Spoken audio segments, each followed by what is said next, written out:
Well, hello, ladies and gentlemen, and welcome to another episode of the G Show podcast. I am G1, and this is a gentleman's conversation with the G Show.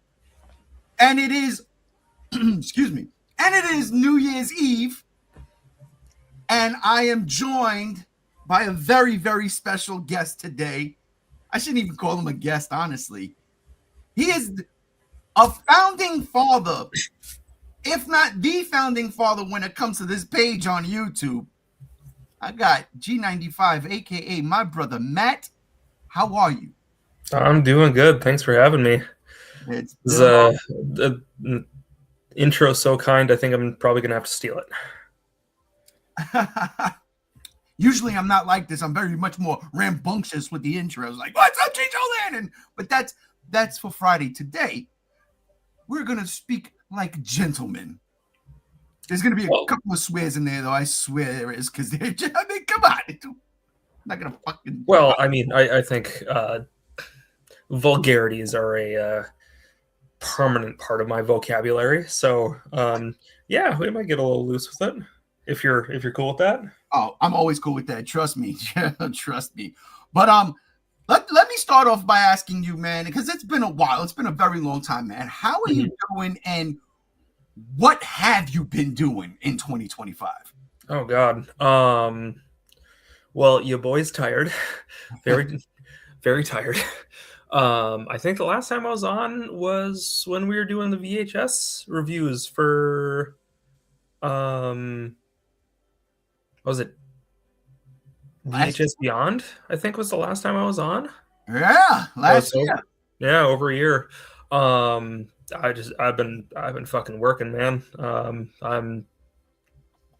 I've been so busy. I've had so many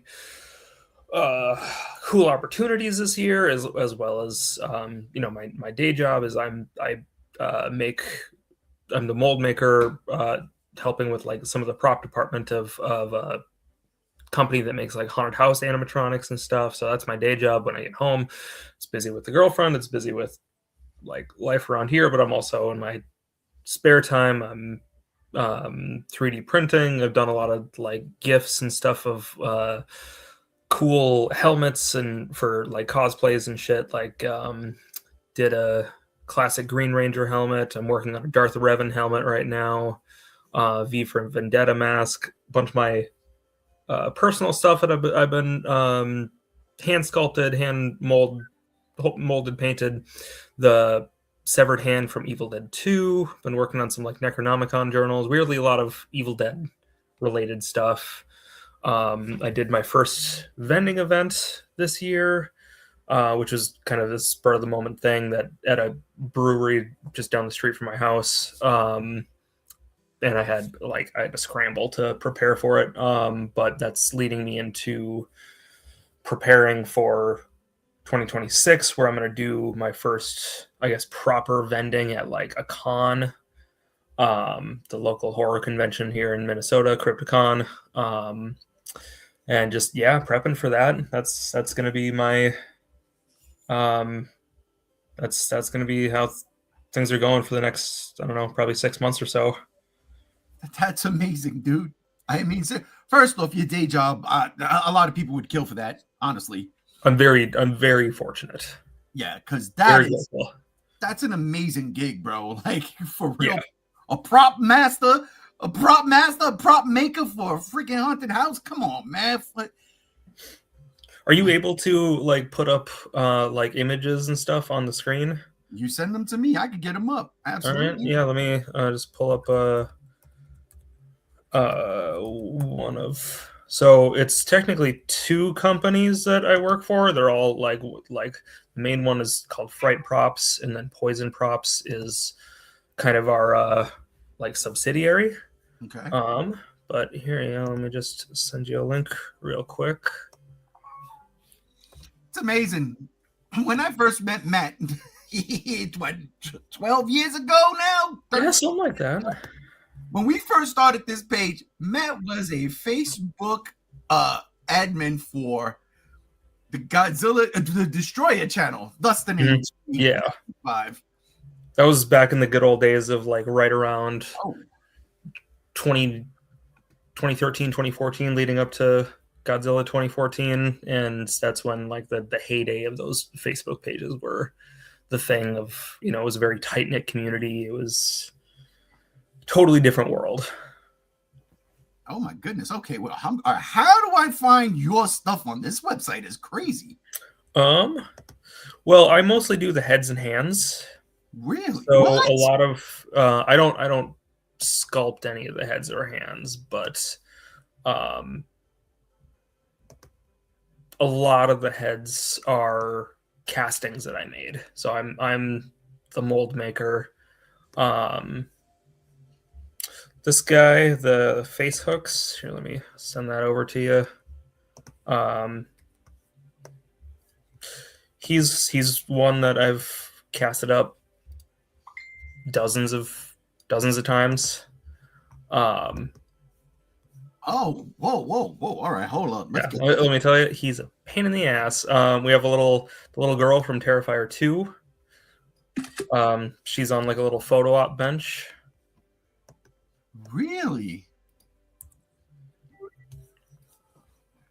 And we have an Art the Clown now.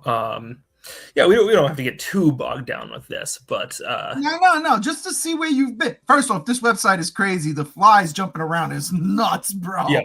That is nuts. All right, let's get these two pictures up in here. This is amazing stuff, bro. Thank you. Most of the credit goes to our sculptor, who is also named Matt. It's mostly just him and me on the top floor, and we just kind of dick around and talk about Berserk. And nobody really comes upstairs a whole lot, so we have kind of free reign of the place. Unbelievable. All right, we're gonna get these up here right now. I gotta showcase these things. This is crazy. Oh, dude. I mean, not for nothing. All right, we get that here. That's processing. That is, you start. Uh-oh, did I lose you? Oh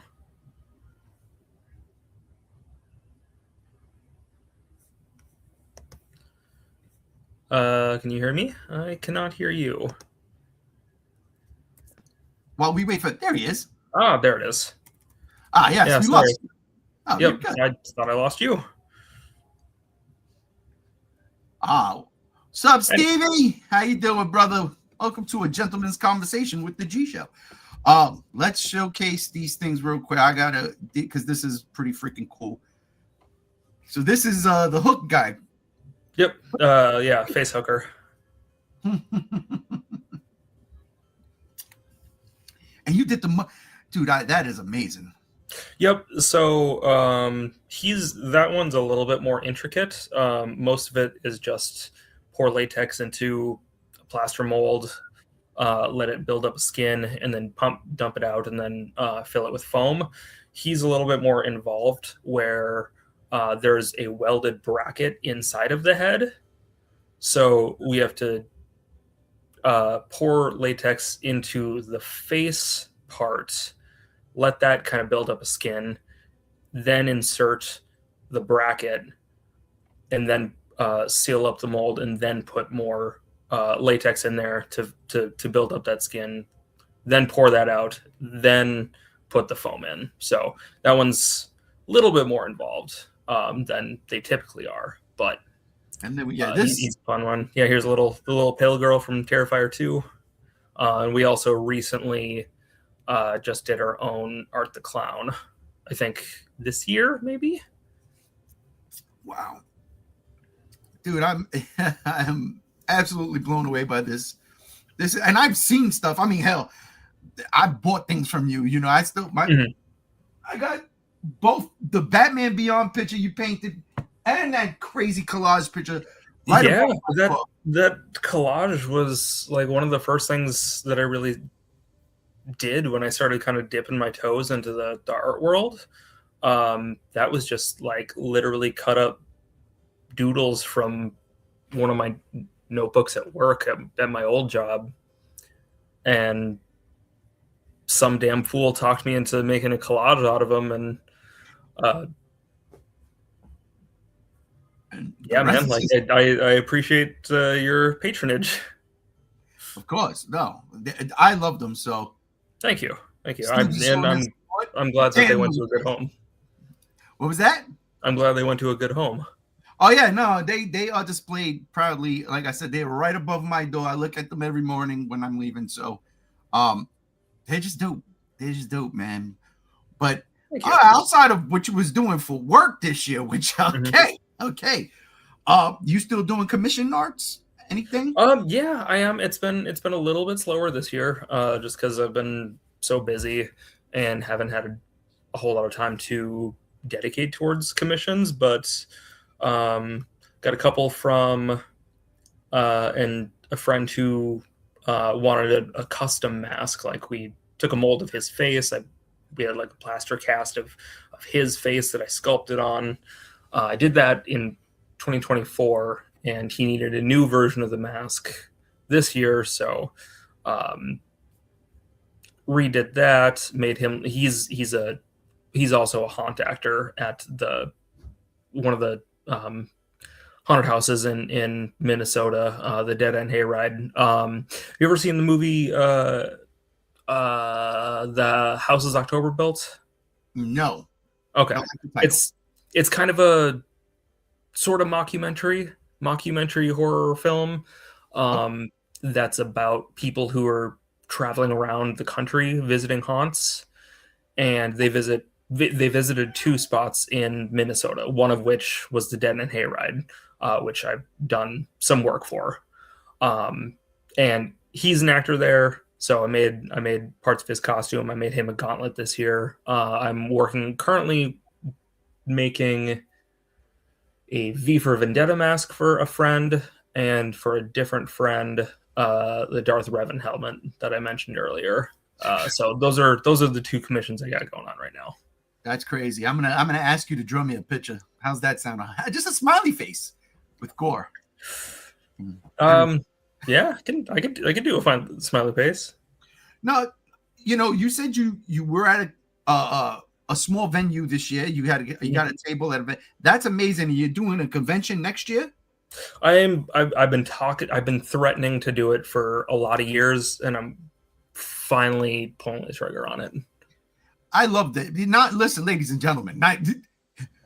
I've got two of my best friends, two of my people's G Show alumni doing cons. JR did 2 cons this year too. Oh, did he?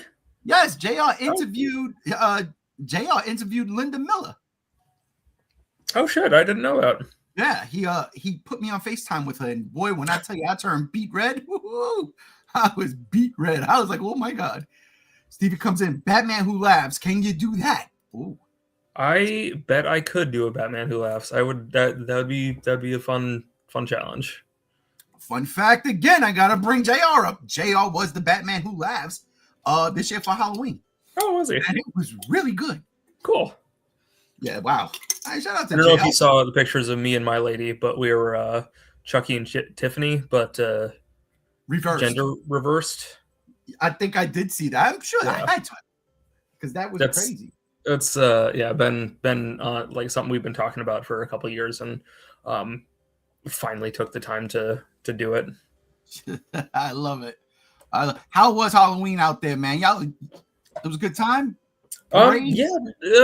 I mean, we just stayed in, passed out candy to the kids. We live in a really not great trick-or-treating area, so we got like 8 kids, and it was kind of raining a little bit, but I decorated it all out. I've got some animatronics, and I always make my whole October was just building props for the house.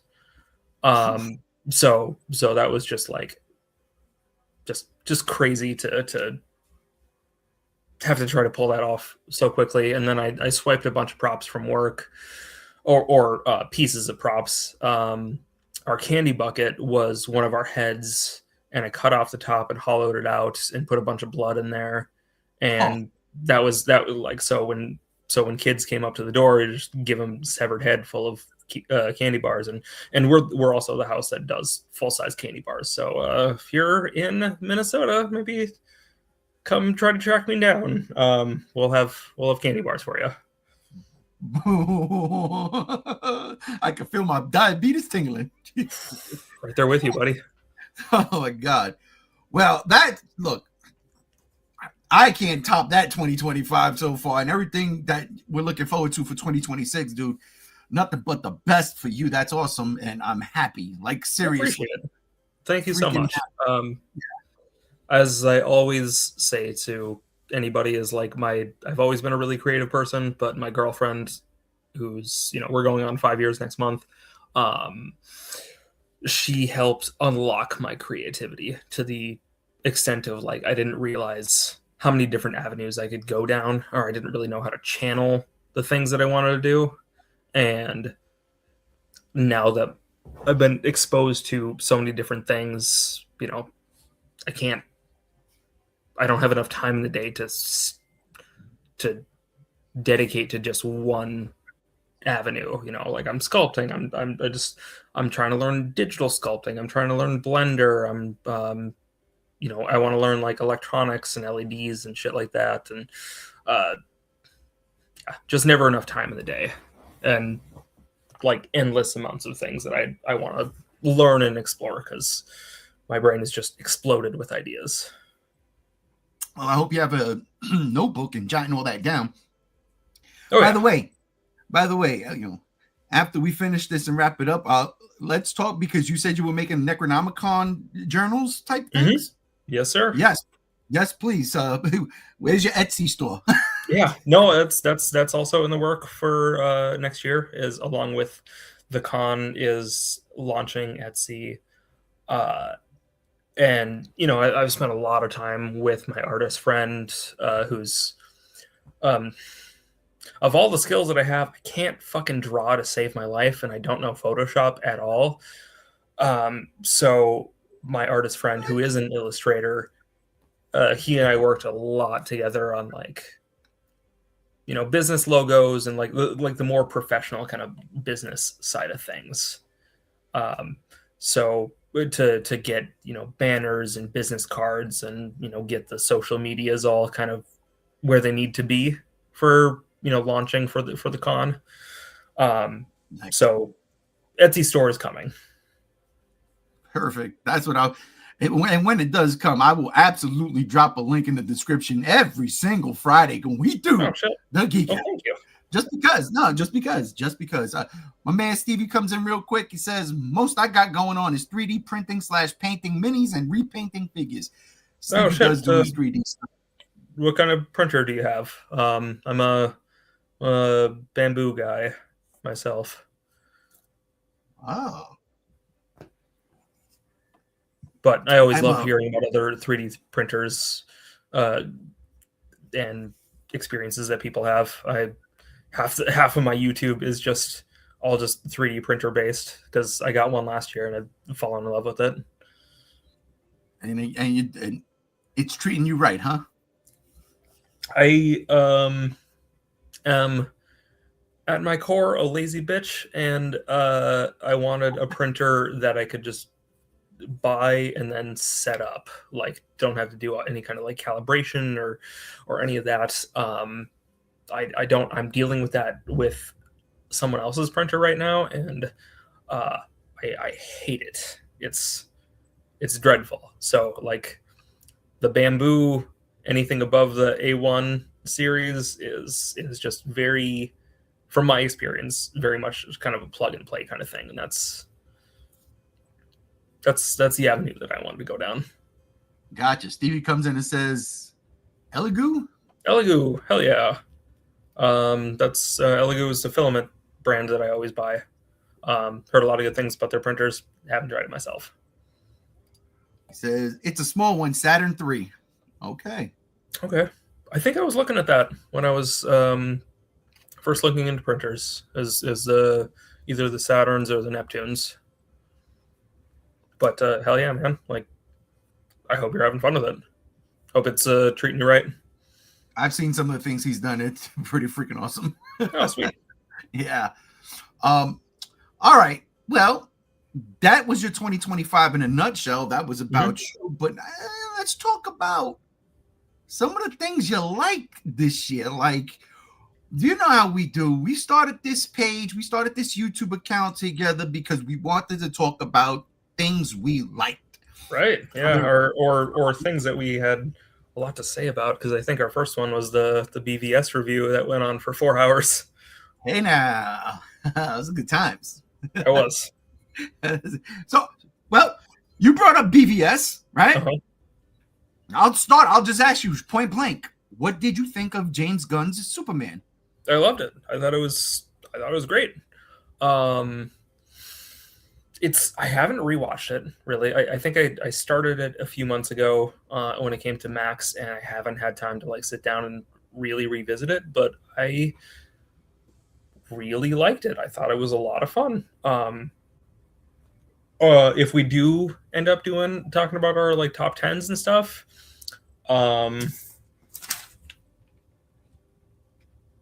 Love it. I gotta check my list. I went analog with it. I will say that it is in the top 10. I was thinking about this for like last like 3 days, but I've got my top 5 of the year down pretty pat, but the other 5, 6 through 10, is very, very nebulous, very fluid. But Superman is in there. It's currently at the list that I wrote. It is currently number 10. Oh, okay. I've got it at number 7. Okay. Yeah. Yeah. What were your thoughts overall? I'm sure you've revisited it. I have more recently than I have. I think I've seen it 4 times in the theater. Oh shit! Yeah, okay. I got lucky. So 3 times. I was lucky because I got the Amazon advanced screening. Okay. So we got to go that Tuesday. So me and I called my buddy up, Corey, who is like the guy. And I'm like, dude, we want to see it? And he was like, early? Yes. So boom, we went premium screen. It was a good time. So I watched it and I was like, okay. Like it didn't feel like James Gunn's Guardians of the Galaxy stuff, but there was this whimsy about it that I was like, that's James Gunn. Yeah, and the crypto being such a big part of it, the animal aspect is something you see that seems to be a through line through most of his recent movies. Yeah, it's true. But yeah, no, I thought it was great. I will say that I thought Nicholas Hoult as Lex Luthor was like pretty good, but he really stole the show when he showed up in Peacemaker. Okay, like so you did see that too. felt like real Lex Luthor. Like that's the Lex that I would want to see.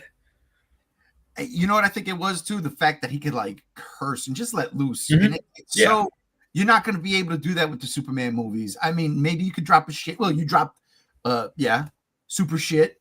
Really pissed Superman off. That was funny. But I mean, PG-13 I think allows like one non-sexual fuck. Yeah, I doubt that's going to happen in a Superman movie. Yeah. It might happen in Supergirl. Lobo might drop it. I'd be there for that. Let me ask you, did you see that Supergirl trailer and what's your thoughts on that?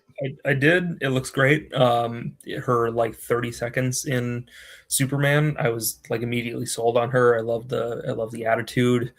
As a drunken fool myself sometimes, like I love that, the attitude that she has. I thought the trailer looked a little bit like, I hope it's not too Guardians of the Galaxy-esque. Right. Like I know Gunn isn't writing or directing, but it's still kind of got that space comedy epic kind of vibe, but I'm going to reserve judgment on that until I see it. I agree with you 100%. He's not, outside of being an executive producer, it felt like that was a Guardians of the Galaxy universe, Mm-hmm. as opposed to what would the DC space universe look like, you know? Yeah, Uh, absolutely. so yeah, I mean that I ain't gonna lie, I did kind of be like, you know, like it's all right.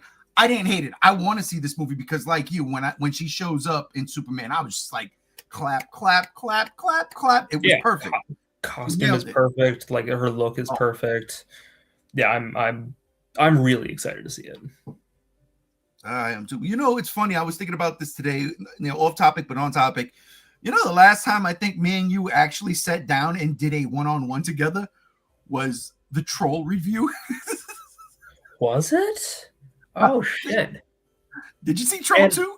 I didn't. There's so many movies this year that I missed, and that was one of them. I had to really cram the last like 2 weeks to try to catch up on stuff, and I just haven't had time for it. No, I hear you. Let me was it good? Troll 2 was. I like the first one better. I watched them back to back. Troll 2 was kind of like a GXK style of a movie, you know. It was bombastic. You know, there was 2 trolls fighting, but it was, you know, I wasn't mad at it. I wasn't mad at it. It didn't make any of my lists, so okay, it was all right. It's a Sunday fun day. Yeah, I made a list of all the things for all along with my hits and misses. I made a list of the things that I wanted to see and didn't get to. So and I've been trying to chip away at that. I like pretty much all I've been watching lately is 2025 movies, but I just didn't have enough time to get to it all. I got you. All right, Steve says 2025 for me is being almost done with my Fan Home Optimus build, and I started the Mighty Morphin Power Ranger Megazord. And I didn't hate Superman, but I didn't love it either. I'm feeling meh with Supergirl. Fair enough. Yeah. Take Joe. I'd love to see some of your prints and miniatures. So sound cool. I love Power Rangers. Love Transformers. I'm not a miniature painter, but so I mean, maybe you can give me some tips on painting and stuff. That's what's up. Yeah, Stevie that's my guy. And like I said, I saw his stuff and it rocks. Hell yeah. Fuck yeah. Always looking for more cool art to see. So would love to look at it. Well, Superman coming in at your number 10. Do you want to? Because I like that you said you got your top 5. Yeah, I mean, if we just want to do the top 5, that'd be cool. Because, like I said, my 6 through 10 are pretty all over the place, and you know, like I had mentioned, doing just kind of like a favorite things sort of thing too. If we wanted to, but I don't know. I definitely want to do that. Yeah, let's just see where this takes us. Well, top 5 is fine. Like I said, tomorrow, ladies and gentlemen, on New Year's Day, trust you're gonna get the top 10 7 hours and 15-minute version. Sunday was no fun. I'm just gonna say that, but just pretend that tomorrow wasn't recorded on Sunday. It was recorded tomorrow. I digress. That's one. Yeah, I'll start off with my number 5. Yeah, please do. My number 5 favorite thing of the year was 28 Years Later. Really? Okay. Yeah, I went in there kind of not worried, apprehensive, I think is the right word. And just how do you make a sequel after so long? And then, you know, 28 years, I was really trying to see where this was going to go, especially because the trailers kind of negated the ending of 28 Weeks Later. Sure. Yeah. So I went in open-minded, freaking early Thursday show. Like the first preview show I could get, I went. I was there at 9:30, 10 o'clock in the morning. And good God, I loved it. It just, for me, it just really vibed with the other two. It really felt one-on-one with the first one in terms of the feeling it gave me. I did not expect it to be I expected it to be, not all the way through fast-paced, intense horror movie. But I didn't expect that's what the other two were, right? Like that's what the other like made the other two so special, or at least the first one. I don't know how you feel about the second one, but I like it. Oh, I love both. Yeah. But like this one, was much slower and more methodical. It was like I wouldn't have expected a coming of age tale out of a movie like this. And yeah, exactly. It was fantastic. The idea of the mutating zombies, of course, right? Mm-hmm. About to happen. So no, yeah, 28 years later, man, it really, and then of course, and then the ending turned into Power Rangers. And I was just like, what? And I think two questions. One, do we want to do spoilers? And two, okay, well, answer the first question first. Do we want to do spoilers? That movie came out in June. If you ain't see that movie, I'm sorry. Okay, all right. Well, okay. So next question is: did you look into what the Power Rangers guys were? Jack O'Connell led. Like, did you look into like what their whole thing is based on? Nope. Because I knew that the Bone Temple was coming out. Mm-hmm. So I was like, I'm gonna leave everything and just go into that movie. Like, let's do it.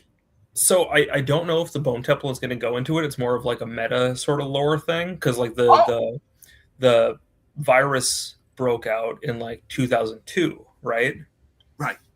So the Jimmies, they're the Power Rangers guys, they're based on an old British presenter named Jimmy Savile, who was like big time famous for years and years, really, really beloved guy. I don't know enough about him to like equate to like an American kind of counterpart or whatever, but super beloved, wholesome guy. But in the late 2000s, he got outed as a big time pedophile. Oh, so it's like kind of a meta thing. Is like the Jimmies and the gang, they grew up watching him, and they're like as adults 28 years later, they're emulating him.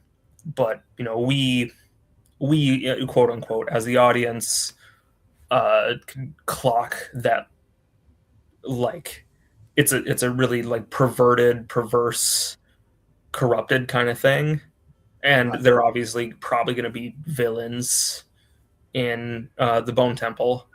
So yeah, that's kind of like that. They're like really over top, but there's that like really sinister undertone. That's crazy. That is crazy. The more you know. Right. Exactly. Wow. Yeah, no, listen, that ending though really it threw me for a loop because that. Oh yeah, my jaw was just on the fucking floor, man. And it worked. Mm-hmm. That's what was crazy. It was probably the most shocking ending of a new movie that I've seen in I don't know how long. In the sense of I like just could not believe what I was seeing. Absolutely, that's exactly how I felt. I just could not believe what I was seeing. But like otherwise, I liked the movie a lot. I thought it was a good movie. I don't know if I really connected with it, and I really wasn't expecting it to be kind of so meditative and have like so many themes about like death and coming of age. And I didn't really expect like after the first act or the beginning of the second act, like I didn't expect, Aaron Taylor Johnson's just not coming back. Like he's just gone. Yeah. So like that kind of threw me for a loop because the marketing advertised him as the main character, not his son. Yes. I think that's what kind of got me. I think it was a movie of two chapters: father and son in a coming of age movie, and then mother and son in a, I feel like I'm a man and I got to help my mom. It just worked. Yeah, and that's man. That's a really good way to put it. And then Ralph Fiennes that was an amazing fucking performance. Wow. That's my number 5. What's yours? My number 5 is Companion. I loved Companion. I think, as we all did, kind of knew the twist going into it. Even though I didn't see the trailers, but it got spoiled for me. But I thought it was just so funny and so smart, and I love Jack Quaid and I love Sophie Thatcher, and it started going in directions I wasn't expecting, and it became kind of like a reverse Terminator sort of thing, and it was just so good and so witty, and with flashes of like comedic ultra violence, and I thought it was wonderful. That's one of the I didn't get to. Oh, you didn't? No, okay. Yeah, and I wanted to. It's always popped up, and I think it was on HBO Max for a minute too. Yeah, I think it still is. I won't. Then, if you haven't seen it, I won't spoil anything for you. But it's really good. I really liked it. I really had a fun time with it. There's only a handful of movies that came out this year that I've had the chance to see twice. And that was the only one that I thought the experience the second time was as good as the first. Shit, nice. Okay. I feel that. What's your number 4 then? My number 4 is... unless you want to keep talking about Companion. I don't want to rush you or anything, but... No. We can do this because I do want to talk about things that... some of my favorite things that I didn't get to talk about, only because it starts this year, but it ends next year, so we'll get into that. Sure. All right. Lovely. But for number four, I don't watch television a lot, but this year I watched television, and there was some really good shows on TV where I was like, I couldn't just take one and just say this one. So I cheated and I just couldn't, put them all together. Because I thought Alien Earth was out of control. I loved it. I loved Peacemaker season 2. I watched the show. My wife had surgery a couple weeks ago, and instead of watching Stranger Things, she was like, because she was like, doped up from the medication. She was like, "Hey, put this show on. I think you'll like it. I already saw it." I was like, "All right." It was called Paradise. I fucking loved it. Okay. And then the last thing we saw this weekend, as a matter of fact, we just finished it, was Welcome to the Derry, and I just had so much fun with all those shows. Like Alien Earth really threw me for a loop because I'm not a fan of Romulus. I hated it, actually. So I was worried about Alien Earth and where it stood in the timeline, and you know what? It worked. It worked. I was in. They had me hook, line, and sinker. Okay. Right on. I did not feel as strongly about that, but I am glad that you liked it. Is that on your worst list? No, it's not. I liked I didn't include any TV on my best or worst movies list because movies. Right. I'm not going to say that your number 4 is now invalid, but so like, don't worry, wait till you get to my number 1. But yeah, I mean, like, I there's a lot of good shows that people are talking about this year that I just didn't watch. I kept up with Peacemaker. I kept up with Alien Earth. I was really underwhelmed. I thought it was a really good looking show, but I think I hate the alien being a big thing or a big threat on Earth before the events of the first Alien. Yeah. I think I really hate that as somebody who thinks that the first Alien is by far and away the best. I think it blows Aliens out of the water. So I thought it was really good looking. I hated most of the characters. Okay. That's the thing, is I really hated most of the characters except for the captain of the ship that crash landed. Yeah, the cyborg. I liked him. I grew to like him a lot. Peacemaker was decent. And I'm still only 2 episodes into Welcome to Derry. I know there's like people are talking about like Pluribus and like a bunch of other really good shows that just aren't on the streaming services that I have, so I'm not able to check them out. Right. Nah. As JR jumps in and says, "You what?" I think that's in reference to the aliens. Probably. Yeah. More That's a hill that I will die on.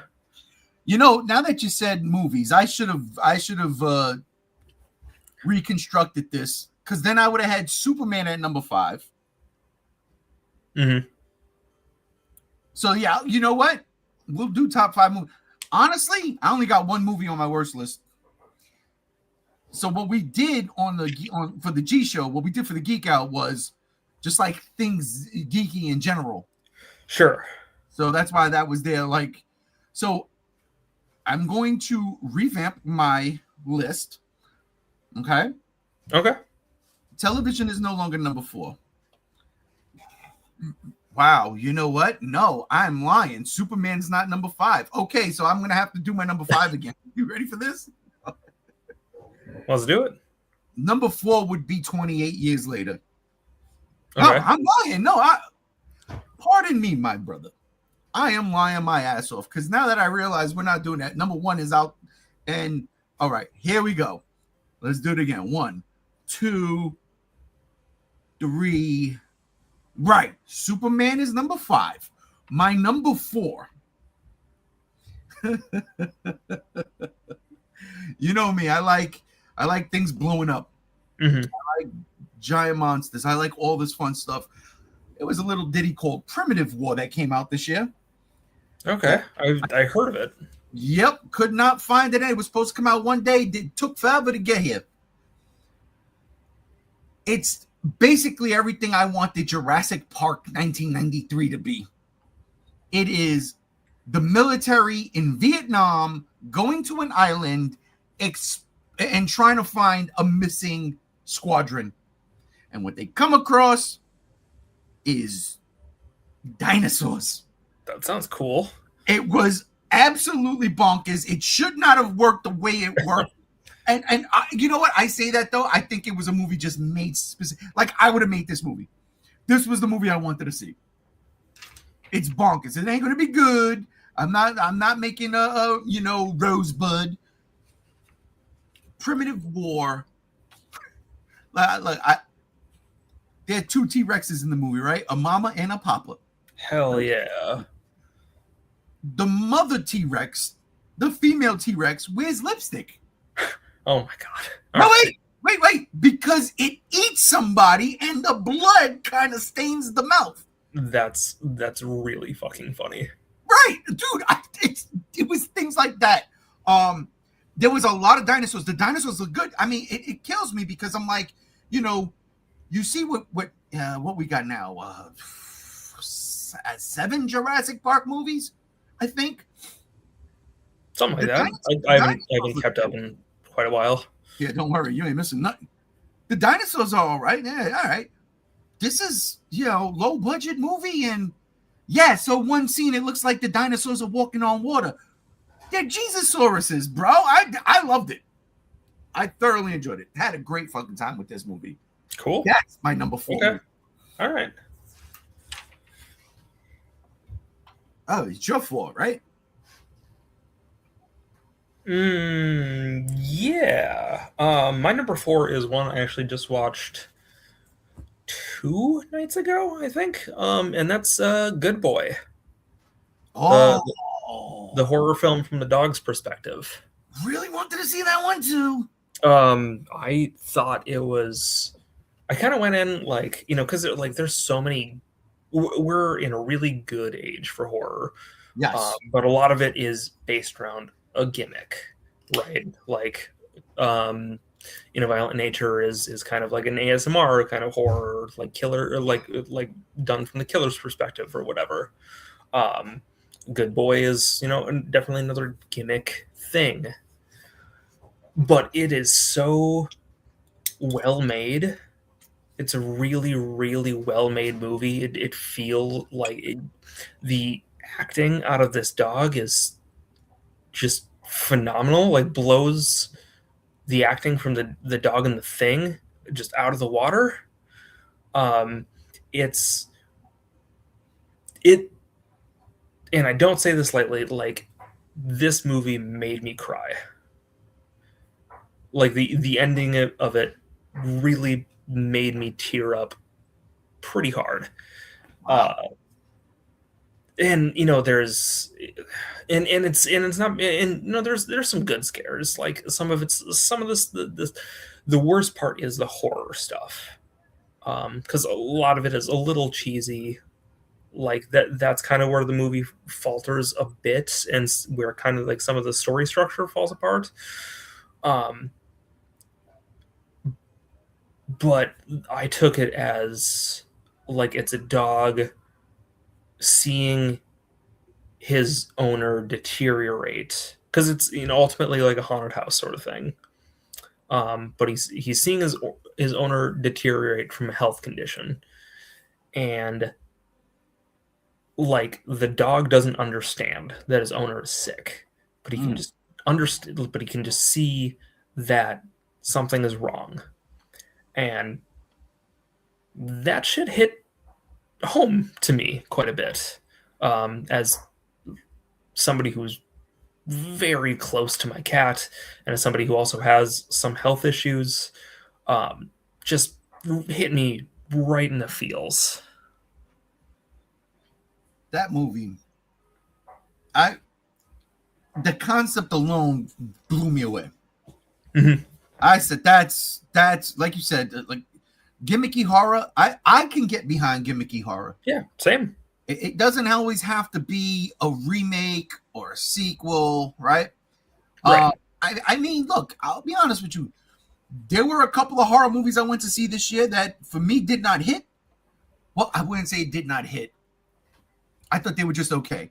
Like Together, for instance. Oh, okay. Yeah, I mean, it's fun. It's creepy, but it's a gimmick. You know what I mean? Sure. Yeah, Uh, I mean, like last year was big on the or I mean the last. So I mean, since COVID, really, it's the thing is kind of gimmicky things is Skinamarink of like what if like a nightmare, a children's nightmare was a horror movie, or Violent Nature was like if there's ASMR is a horror movie, or um and I fuck really hard with how experimental things are. Not all of them are hits to me. I think a lot of them are really cool to see, just to see from like filmmaking perspective. right. um but a lot of them, and like I think a lot of them are good movies, but they're not movies that I care to revisit. Like I don't know the next time I'm gonna care to revisit In a Violent Nature. Um, I liked it. I liked it a lot. I liked seeing it in the theater, but um, do I? That's not a movie I want to just like show someone. Good Boy, I feel like is very gimmicky, but I would like to show somebody that. I think it's a well-made enough movie, and it's shot really well, and the acting of the dog isn't gimmicky. It's not like very obvious like that they're dangling a treat or a little squeaky toy just out of frame, and he looks it like there's some real emotion behind the dog's performance, and he's not barking or yipping or anything, so he's as the title implies, he's a very good boy throughout the movie. He's very calm, and I'm a cat person, so like and I'm a cat person with anxiety. So dogs barking and being loud and stuff is not my bag. Nothing wrong with that, just not for me. So when the it ramps up and the dog does start barking, it's like kind of an emotional moment, right? Like like you understand like there's some serious shit going on, and the dog understands there's some serious shit going on. And I think it's just a really, really beautifully made movie. Man, okay. As Stevie says, G1, I want to see that. Matt, I want to see that. I do. Steve was talking about the Primitive War when that comment came through, and then horror is slowly making its comeback. Yeah. And honestly, I agree with that. I think horror. Go ahead. I think horror in the last several years has. It's the indie stuff, man. It's the A24s. It's the Blumhouse.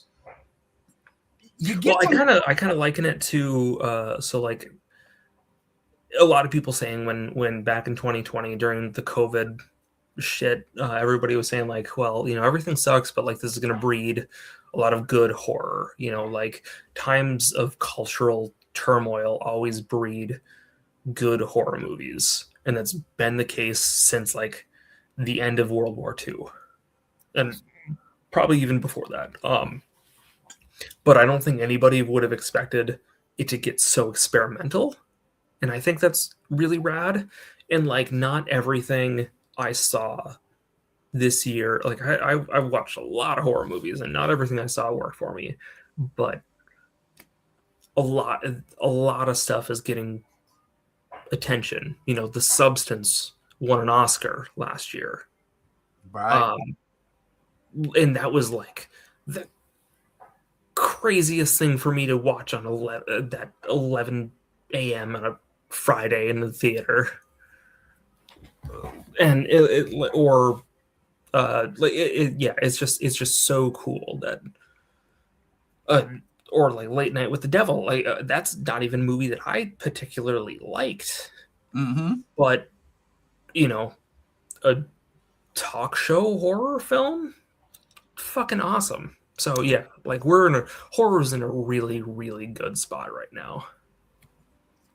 Troll 2, ladies and gentlemen. Troll 2. No, just kidding. Well, I guess we're up to our number 3, but since I had to move my list around, I already said what my number 3 was, which was 28 Years Later. So I'll ask you, what's your number 3? Okay, so 20 years later is retroactively now you're... Yes. So okay. Superman's number 5, Primitive War is number 4, 28 Years Later is number 3. Gotcha. All right. My number 3 is Predator Badlands. No shit. Yeah, dude. I loved Badlands. Oh. I loved it so much, man. It was so good. It was so much fun. That's a movie I could not and have not stopped thinking about when I saw it. Not opening day, but the day after. Yeah. Holy shit. Listen, unfortunately, Badlands did not make my list. Really? Okay. I did not hate it. I thoroughly had fun with it, especially because of the perfect comedic timing in certain scenes. Mm-hmm. Yeah, and I absolutely. And I'm like, this motherfucking Youch is making jokes. What? Oh yeah, no, it was. I liked it more than Prey. I liked it way more than Killer of Killers. Yeah. Oh. I thought Killer of Killers was just okay. But we can maybe get to that. But Badlands was so good. It was so funny. There was like heart to it. Like I get people's complaints of like maybe it's like a Disney-fied Predator, but I didn't notice at all. I didn't see that at all. And Elle Fanning is so good. Like she's such a good comedic relief. Like she's like, she's an android. She's like kind of a worrywart like C-3PO, but also she's like really funny and charming. And just the scene with the legs. The scene with the legs at the end, man. I tell you, I took my father to see that, and he loved it. Mm-hmm. It goes back to when I was younger, and he would take me to see these types of movies science fiction, alien monsters, So let me return the favor. We'll go see this. Yeah, shit. Now I think about it. Again, you know what it was? If we were doing the top 10 movies, it would have been on my list, no problem. Absolutely, it would have been there. But well, I mean, quickly, do we want to, just rattle off our 6 or 10s? I know your list has changed around a little bit, and as I've said, like mine's pretty indeterminate, but I feel pretty good about my 5 through 10s. Do we just hit that real quick? We could totally do that. All right, so I mean, we don't have to like go into any of them, but we can just like kind of list them off and maybe like list a couple quick reasons why or something. You want me to get rid of the other stuff and just leave the movies? No, I mean, we can just do this over the course of like a minute or whatever. Just, no, that's what I'm saying though. That's what I'm saying though, because consider 6 through 10 your honorable mentions. But you want me to do movies instead of what I have? Whatever you want to do. Your list is your list. I'll do movies. So sure. In no particular order, very fluid here. The Gorge. I love this movie. Okay. Miles Teller. Yeah, I wanted to see that. Oh man, I so much fun. It was a perfect old throwback to 90s action horror, and I loved it. It was probably the best Resident Evil movie to date. Cool. Hell yeah. Killer of Killers. Mm-hmm. I did have fun with that. I really did. I loved the generation, the decade spanning, going after, this person. It just worked for me. The end and didn't. That was on my worst list. Badlands. Badlands was fucking awesome. So awesome. Really, really, really, really was. It wasn't on my list, but because we're just doing movies. So what's that? 3? I got 2 more? I couldn't even tell you, to be honest with you. Oh no, I'm lying. I'm sorry. Freaking The Running Man. I didn't see that one. Yeah, if we're doing, if this was a straight movie list, The Running Man is on here. Loved it. I really wanted to. I didn't get the chance. My not my favorite part, but one of my favorite Easter eggs of the year is the Arnold Schwarzenegger cameo. I heard about that. That. It's probably my favorite Easter egg of the year, period. And then to round out my top 10 or from 6 to 10, battle after battle or one battle after another. One battle after another, bro. That is if we were doing the strict top 10, that would have been 11 or 12. Gotcha. I liked that one a lot. I'll before I get into mine, I quickly want to say, like, I really liked a lot of movies this year, and quite a few that I loved, but nothing like there was only a really that's why I kind of wanted to pare it down to the top 5, because there was only like around 5 or 6 that really, really took my breath away. Yeah. And I thought One Battle After Another was good and amazing, and I thought Superman was good and amazing, but they didn't blow me away. You know what I mean? Yeah, no, I feel you. Yeah, seriously. And I watched One Battle After Another the day before my wife's surgery. I said, "Yo, let's watch this movie. Let's just get it over with." And we both had a really good time with it. But, yeah, it was. Sean Penn plays a really good weird freak. Okay, real quick. Sean Penn, I'm used to being a coked up lawyer, not a fucking strict army dude. Like, it fucked me up. But just a weird white supremacist. Like, dude, with a kink for black women. It's so good though. It's the quarter vowels. The comedy in there is phenomenal. Yeah, fucking quarter vowels right there. But so should I hit mine real quick? I know you said it wouldn't have made yours, but Together was in my top 10. Really? Okay. I don't remember it really well because I uh, also had like a medical thing earlier this year, and I got prescribed Oxy, and then I went to go see that movie while I was on Oxy. So like I had kind of a weird experience with that film, but I thought it was good. I liked the message. I thought it was proficiently gross.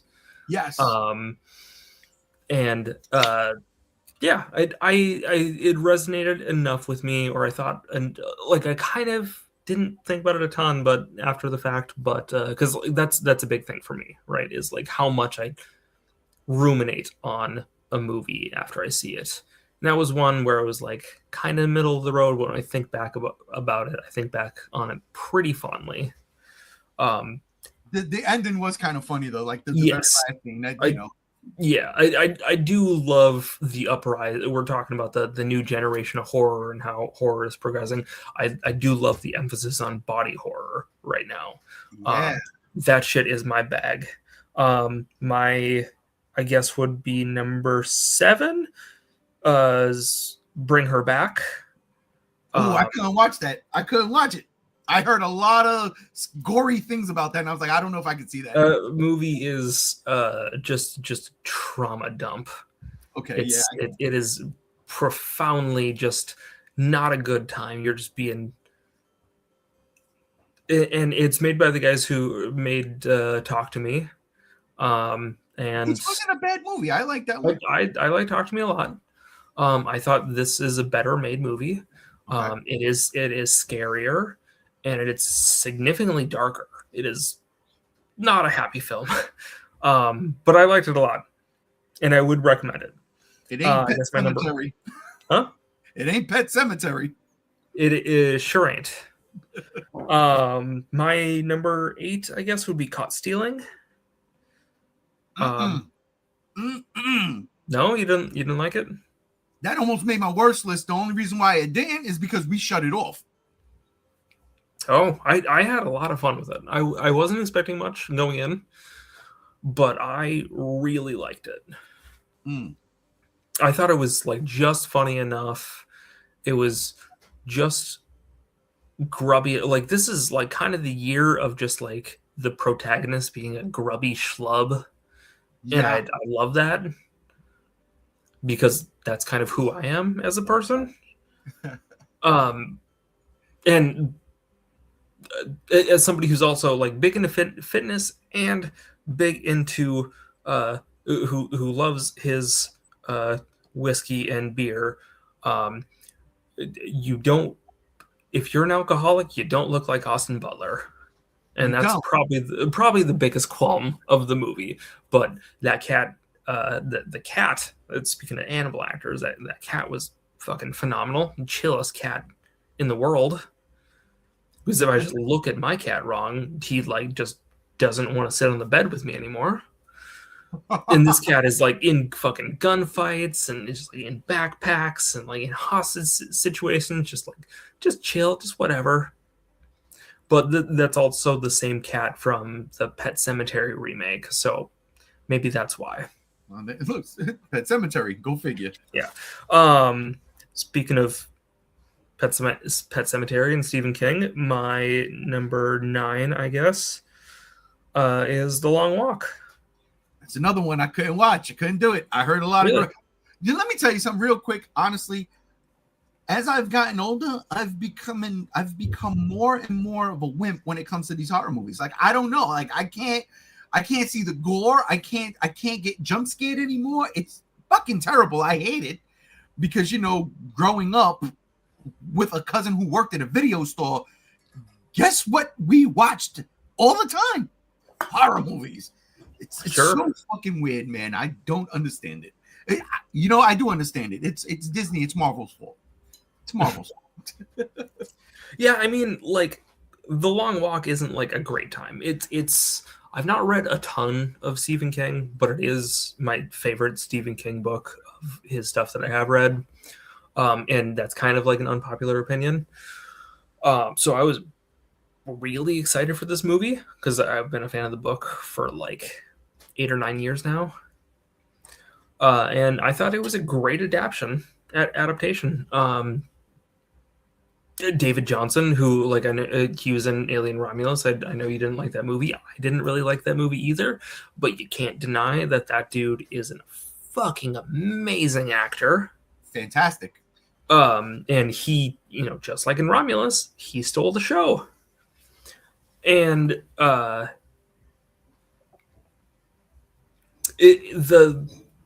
movie is like shies away from some of the maybe like not deplorable aspects, but like some of the like the darker aspects. But also, you know, sometimes does show them, and I fucked with that. Like I thought that was really good. So I liked it a lot. I would really like to rewatch it. And I, as we've already covered, my number 10 was Superman. That is a roundabout crazy ass list, but I love it. Like I said, it was a lot of movies that I really, really, really liked. Only very few that I felt like I loved or really stuck with me. You know, like The Long Walk, I would say that I loved, but I haven't thought about it a ton since leaving the theater. No, and that's kind of indicative of how I felt about a lot of movies this year. I feel you. Well, all right, should we do? Yeah, it's your number 3, right? No, my number 3 was Predator Badlands, so I believe it's either my number 2. Yeah. All right, my number 2, courtesy of Netflix, Frankenstein. Hey, we're matching on that. There we go. Listen. Okay. My wife knows this. Tomorrow makes 30 years with the woman. She knows me. Congrats. If I turn around every 5 minutes since the movie starts and I go, yo, I really like this movie. And this was almost a 3-hour movie. And every 5 minutes I was turning on and go, yo, I really like this movie. Did you guys get to see it in the theater? No, I wish I did. We did not do that, which was upsetting. But thank you, you know, Netflix and 4K and the TV and the sound system that I got. I was able to enjoy it in the comfort of my own home. What I did not do while watching this movie, though, was drink. And usually I like to sit down and have a couple of beers while I watch a movie and just let it sink in while I zone, right? Mm-hmm. I went in this motherfucker completely sober as if I was in a theater. And every minute of this movie, literally, I just loved it. I loved shot selection. I loved color palettes. The actors were amazing. Jacob Elordi as the creature. Stop it. From start to finish, I had such a fantastic time with this movie. I can't gush enough about it.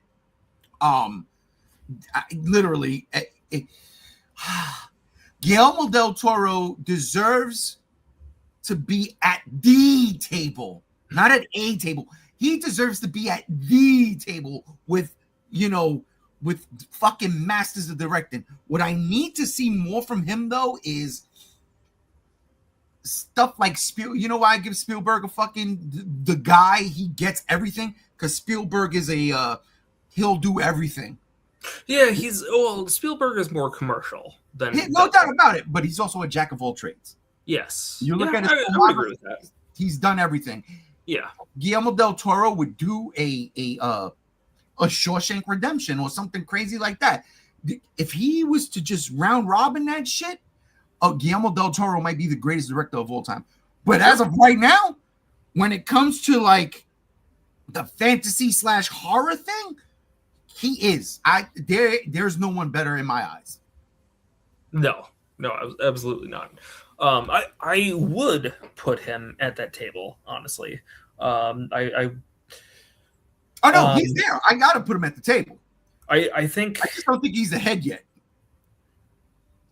Yeah, but I mean, he won either best picture or best director for Shape of Water back in 2018.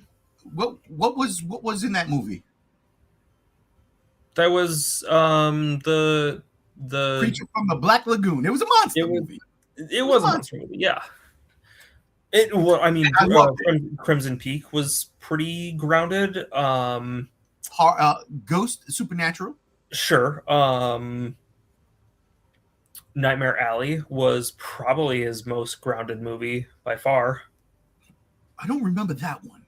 Yeah, that was it came out in early 2020, so like COVID kind of fucked it. Okay. But it was Bradley Cooper. It's like it's Oh, okay. Yep. yeah, it's a lot of people say it's a film noir. It's actually more like American Gothic kind of style than film noir.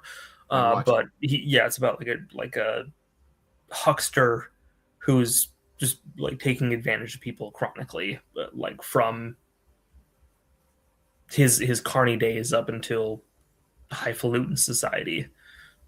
But like that's definitely his most grounded movie. It doesn't have any kind of supernatural or monsters or anything like that, and maybe that's part of why it failed, because it was also marketed as a horror film. But it's if we're because we might touch on like favorite things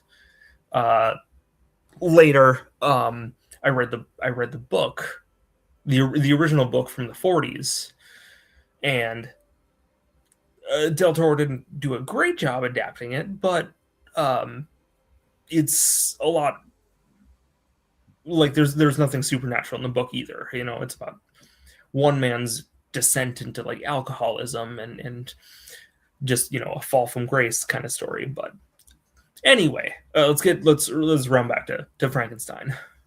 Yep, you're number two. I was fortunate enough to see it in a theater. Ugh.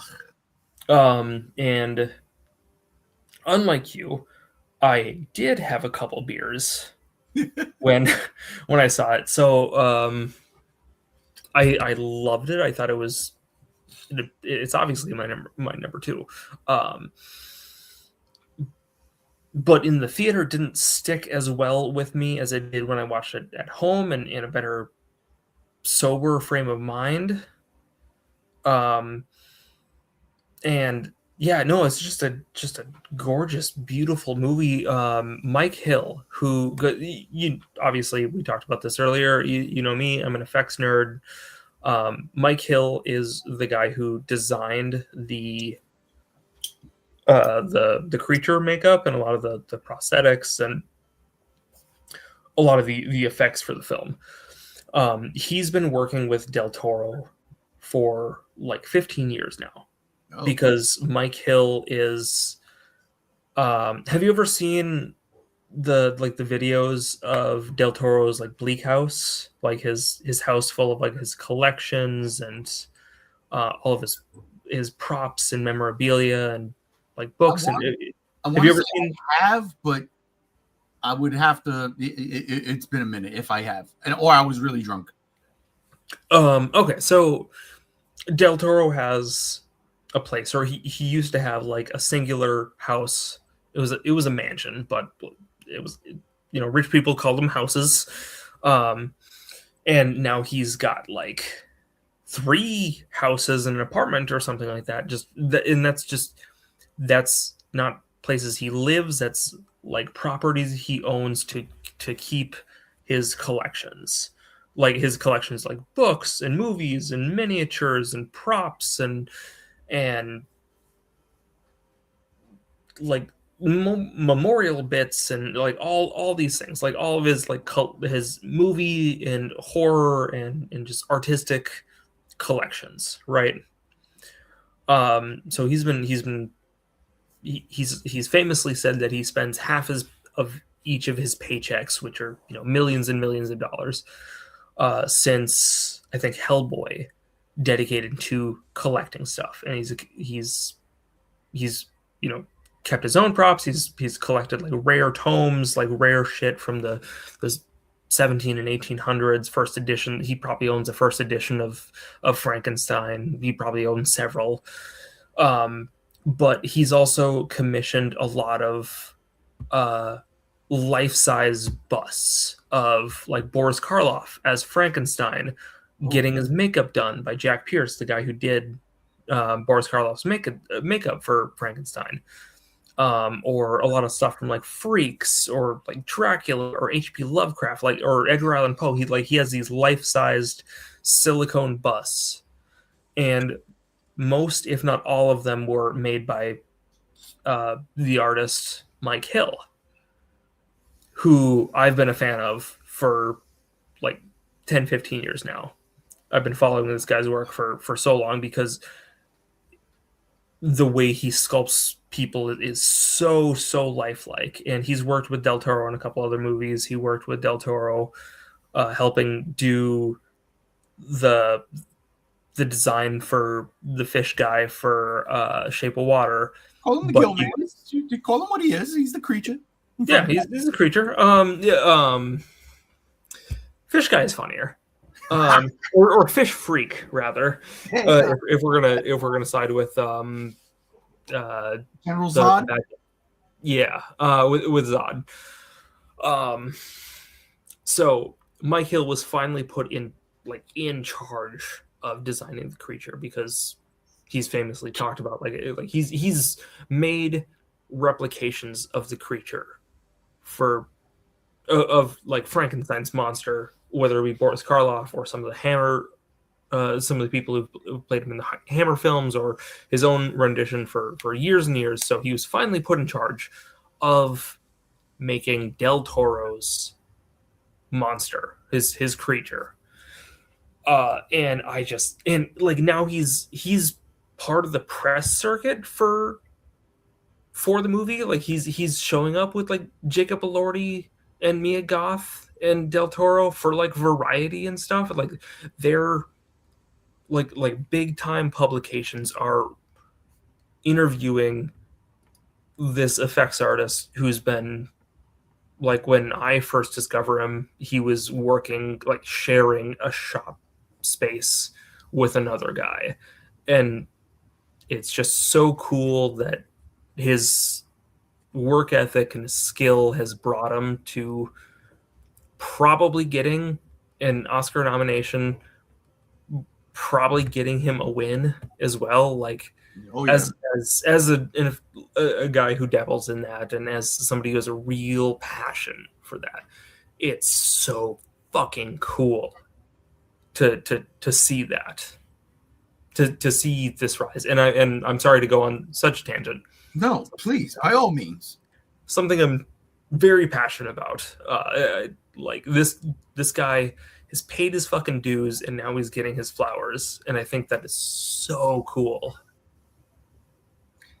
The fact that he made Sexy Stein is, I mean, come on. Yeah. The creature it's gorgeous. Mm-hmm. I remember seeing the first image of the creature without like being cloaked or hooded or none of that. And I'm like, wait a minute. What is that in my pants? Like, what's going on? Because it's like that bit from SpongeBob of seeing of Squidward seeing Squilliam, and Squidward says to himself, "Oh no, he's hot." Yeah, no, it was and I love the whole concept of Frankenstein. I love the Karloff movies. Like, I love the Universal. This year, I actually watched the Hammer films for the first time. Really? Okay. Yeah. There's something. Yeah.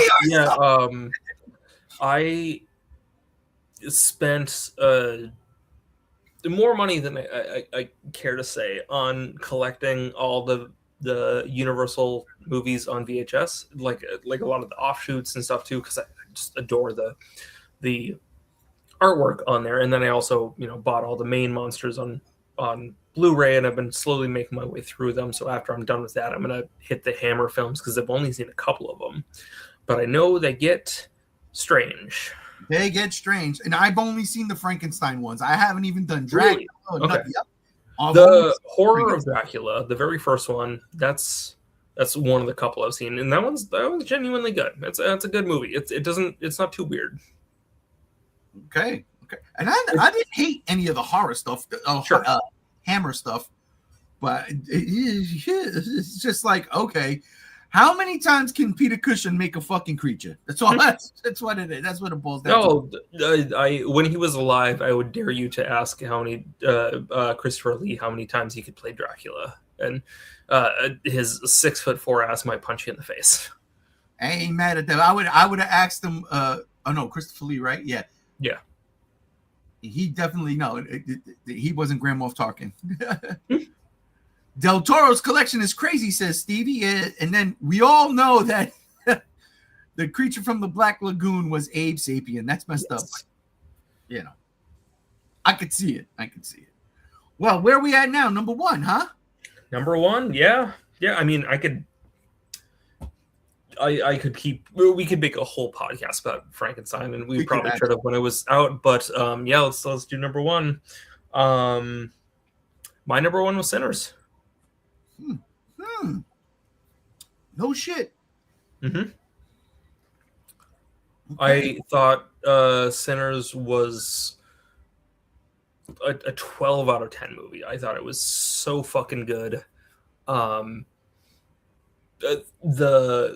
one track, like the one shot sequence, with all the different types of music was like transformative of like what film could do, of like what movies could do. Like that was so insane. That was just pure unbridled imagination. All the performances were good. It was I love a movie that's really bloody. It wasn't scary, but it was really fucking bloody and gory and horny. I love a good gory horny movie. I do love a movie that stars Michael B. Jordan and Michael C. Jordan. I can't take credit for that joke. That's credit to the Weekly Planet podcast. That's really good. That's the but use it. It goes over very well every time. But yeah, man, it's so good, and I really love like the Delta blues a lot. It's not something that I listen to much, but I really have a deep appreciation for that music. It's got so much fucking soul and heart in it. So a movie around that music is just beautiful. A mainstream big budget horror movie directed by the guy who made Creed and Black Panther, having 3 musical numbers, but it's still not a musical. It's pretty fucking cool. That, you know what, in that regard, that's kind of crazy. I love, there's a lot of really cool kind of like cultural aspects. I mean, like, you know, the main vampire is he's Irish.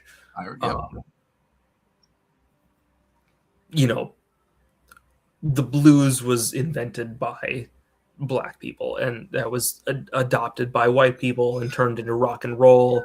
And you know, several Black artists obviously had their deep hands into the creation of rock and roll, but a vampire who is specifically out to take and appropriate a Black person's like culture and soul, like soul with music into his own, because he wants it so much. In that vampire being Irish from presumably like the 1400s, when the Irish were super oppressed by the English. Yeah, cool shit. It was like everybody was a minority in there until the end of that movie. Mm-hmm. Even the Irish. What was it? Remick. No, I feel you. Yeah, and me, like, that being my number 1 is you know, it's a super milquetoast taste like that. Like, excuse me, a lot of people really love that movie. I don't think that's the case, honest to God. But I mean, it's shown up on everybody's list, rightfully so, because it's an amazing movie. But like I saw that in the theater and like I could not fucking believe how good that movie was. Man, I saw that shit in IMAX, right? But we got seats like the first row of the second section in an IMAX. That sucks. Oh no. Yeah, it was terrible. I was like, man, I was very upset. Yeah, I don't blame you. That's That's rough. All right, well, what's your number one? My number one. So, as somebody who always wanted to be a filmmaker and make movies and stuff, I talk about 28 years later earlier. Shot selection means everything to me. But and another reason why I love Godzilla movies so much is because the matte shots and Godzilla's walking by, he's in the water, but it looks like he's actually walking through Japan. I love things like that, right? But I wasn't ready. This movie right here done fucked me up because I wasn't ready for it. Imagine this. You hear something, what are they? Metaphors like cutting a rug or bringing down the house or barn burner. And visually, you get to see a fucking barn burner visually through historic music, through generations of music. In one scene, I seen a legitimate barn burner. And I don't care how I saw it on IMAX. I saw that. And right then and there, I said, that's the greatest shot of all time. That's the great. And then the movie was just better. Sinners is my number one movie. Of hell yeah, man. Fuck. Hell yeah. You had to be worried for a second. Oh, yeah, no. I know. As soon as you said it, I said, I got him. I know I'm going to get in this one. Oh, you bro. Join us. Yo. I think the only thing that I didn't like is like a couple of the jump scares when Remick was going for Preacher Boy and he was like, Sammy, because that like always reminded me of The Mask because he said it with the same inflection of like, somebody stop me. Don't do that now. Now I can't unsee that. I think that like it doesn't take a point off, it doesn't take half a point off. It takes like maybe like a ninth of a point off. Okay. It's just the like only tangible fault in that film. After seeing it in theaters, like I couldn't wait. I found the good HD copy before it was, available to buy, and I watched it again. But as soon as it was available to buy, I was on Amazon and I was buying that shit on Prime and I was watching it. And then when it went to fucking HBO Max, I watched it again. Sinners might be the one movie I watched more times than anything this year. Do you have like a 4K player and all that? Oh yeah, of course. I got my Xbox. Okay, cool. And my PS5. Yeah, I mean, like physical media is always going to look. Oh, and I better need than that. Yeah, exactly. So I'm going to get the steel case. Hell yeah. Because that art is dope too. But no, everything you said, man, the barn burner, and I tell everybody this, it's the visual representation of something you would say by either hearing a song or the music playing and people are dancing. You brought down the house, literally, and yeah, man. Like, show me where in history have we seen that before in a movie? No, it was like I said, it's pure imagination. It is like it's spiritual.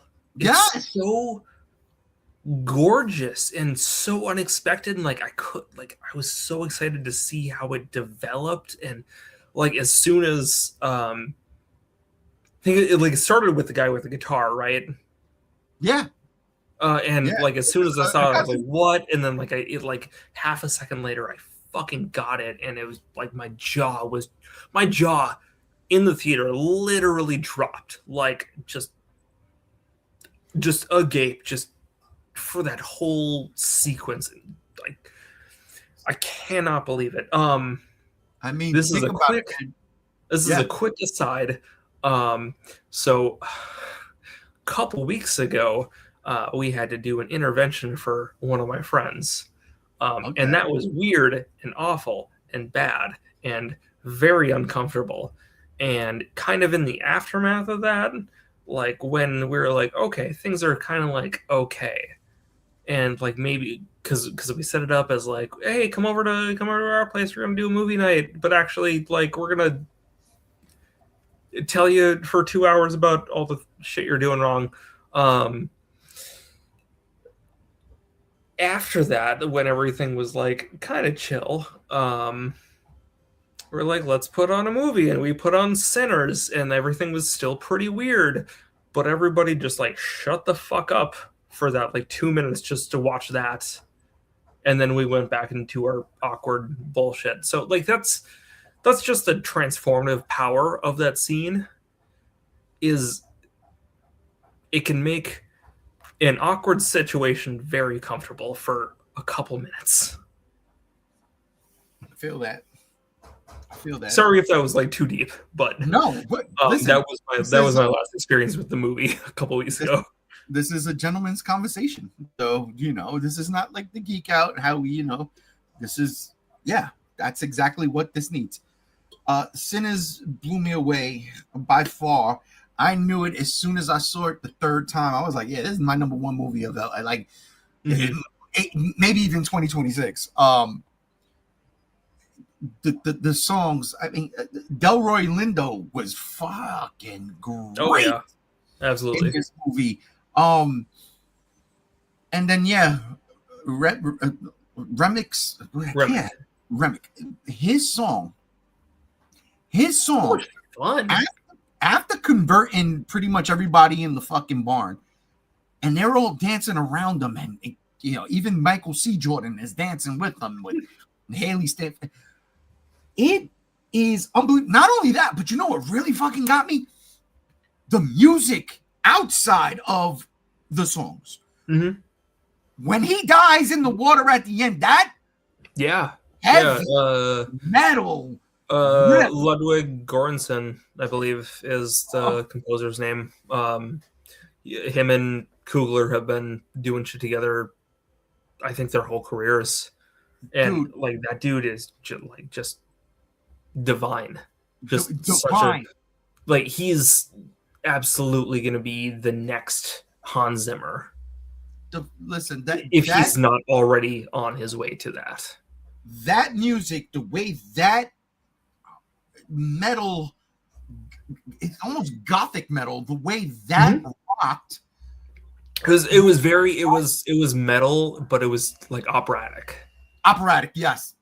With the fucking fire tornado when Remick's dying, it was. I mean, again, visually, the shots were unbelievable. I absolutely love that movie. It is a perfect movie. It's a perfect movie. I absolutely agree with that. 100% agree with that. The reason why it wasn't number one on my list originally, for what's coming tomorrow, 7.5 hours, was because again we were doing all things geek. But if we were just doing movies, it's always going to be number one of 20. Well, I mean, we can also do our list of just like favorite media. I mean, maybe not. I don't know what you have written down, but I kind of just listed like my favorite media that I've consumed this year. Whether it's like, I mean, the two big ones for me is movies and books. I got a couple like YouTubers on there. Like it's just media in general. Just like shit that I liked. Oh, we could totally get into that. Absolutely. Yeah, like if that's what you want to do, like I'm totally good with that. So started off. Oh, me started off. Okay, so I'm gonna because because Sinners and Frankenstein are also on my list of favorite things, but I think, and a couple of the other things are selfishly shit that I made, given like my Evil Dead 2 hand and a costume that I made this year for a haunt. So I will ignore those and Predator Badlands is also on my list. Big one that I'm big into recently that I discovered within the last week. I've known about it for a while, but finally sat down to start reading it. Is the manga Blame or Blam? BLAME exclamation point. It's a ultra dystopian manga set possibly billions of years in the future, where a self-replicating city has it enveloped at least our solar system, and it's just all one big city, and it's one guy with a really cool gun, and he's just walking amongst the city looking for one specific gene in the very sparse humans that he finds. And it's the art, like it's there's very little dialogue bubbles, but all of the lore is like mostly inferred, but the art is fucking gorgeous.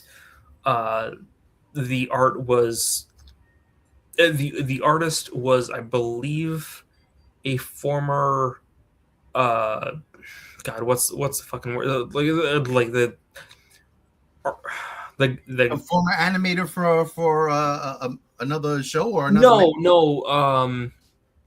What's the career where you design buildings? An engineer? Oh, an architect. Architect. That's it. Yeah, he was a former architect student, so all of the buildings in this manga are just gorgeous. Like, arguably, the city is the main character of this manga, and it's just cool shit. It's cyberpunk. There's a lot of horror in there. It's like biomechanical.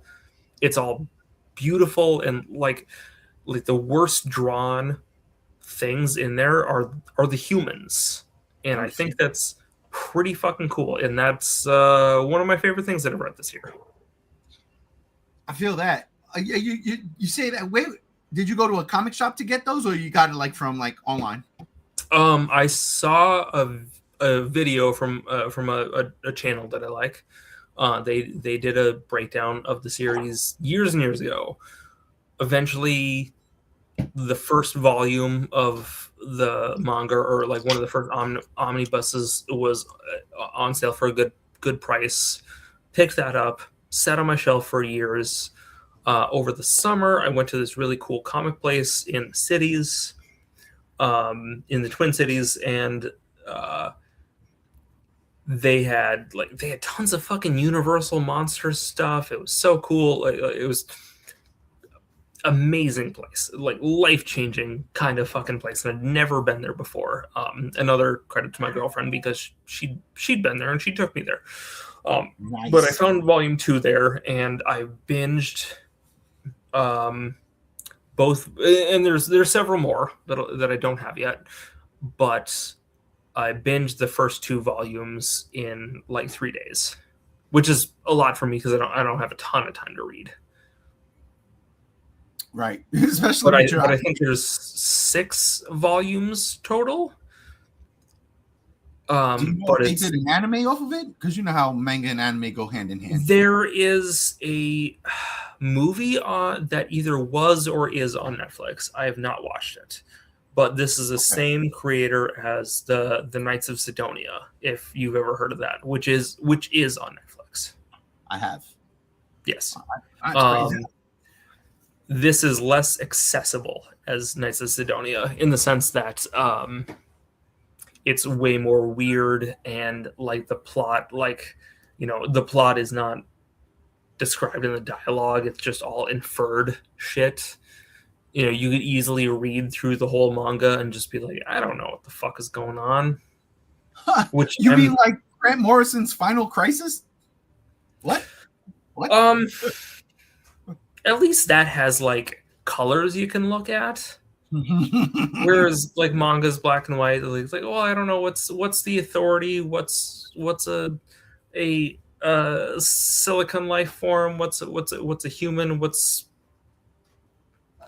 a like it gets a little muddled, but it's great. I would encourage you to just do a quick Google search of Blame manga. Yeah, it's funny too, because since I asked the comic question, I in 2025 have been visiting the comic shop a lot. And I'm not talking about Comixology, because Comixology, Amazon, get it together. You had the right fucking thing. I don't know why you got rid of it, but I digress too. So I've been actually going to the comic shop.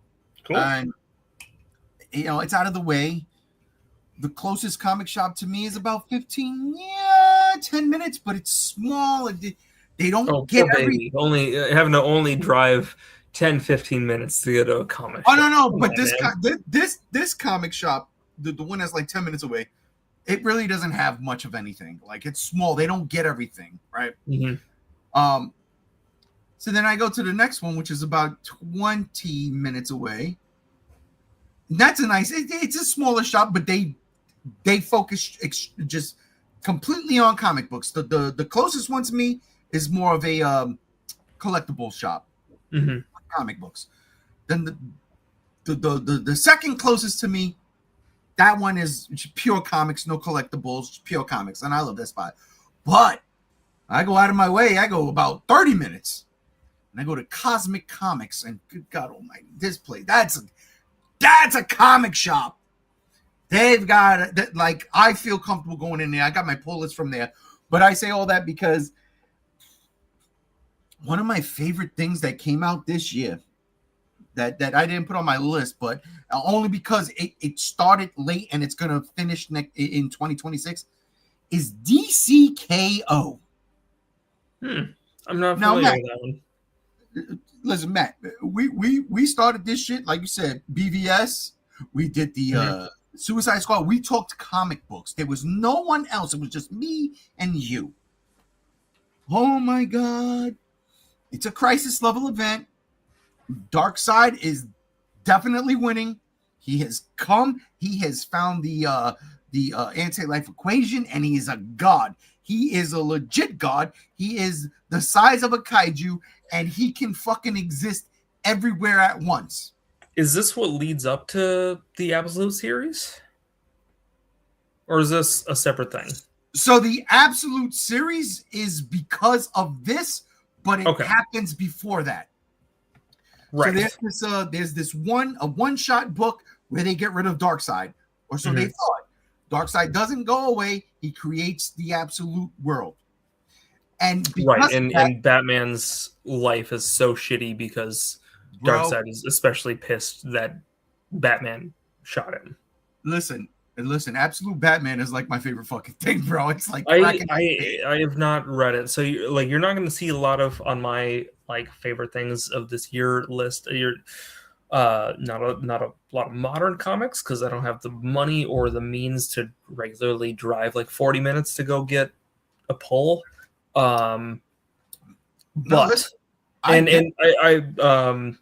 I also hate reading comics on my laptop and on my phone, but I did this past Black Friday get a tablet to start to learn digital sculpting and also to be able to start reading comics more because like I want to be caught up on Absolute Batman. It looks so fucking cool. Listen, there is in issue 2 and this came out in 2024, so I can't, but in issue 2 it's Alfred's perspective, and he's talking about Batman advancing forward. And then there is this fucking sequence where Batman blows up the building he's in, and the explosion makes it look like the cowl. Oh, cool. And then it says, Batman AF instead of advancing forward. And I'm like, Batman as fuck. Oh my God. And it's like, seriously, one of the single greatest panels in comic book history. I love it. But yeah, Absolute Batman is fucking dope. Honestly, I've been having so much fucking fun with it. But DCKO, my God. Well, now that I know that one's what that one's called, it's gonna be easier for me to check that out because I've heard about the prequel. So it came out before the Absolute series, or so it's all right. So the one shot where the Justice League not kill Darkseid, but get rid of Darkseid, basically. Mm-hmm. That's the jump start of the Absolute Universe. Then the Absolute Universe comes. They've been going for a year, and now this DCKO thing is because Darkseid has gotten so powerful. He's feeding off of the Absolute Universe. He can now come back to the DC universe and win, basically. He can win. And that's what happened. He comes down and he wins. Now, there's a whole bunch of other things that I didn't read, but, you know, KO explains it in a way where you get the gist of it.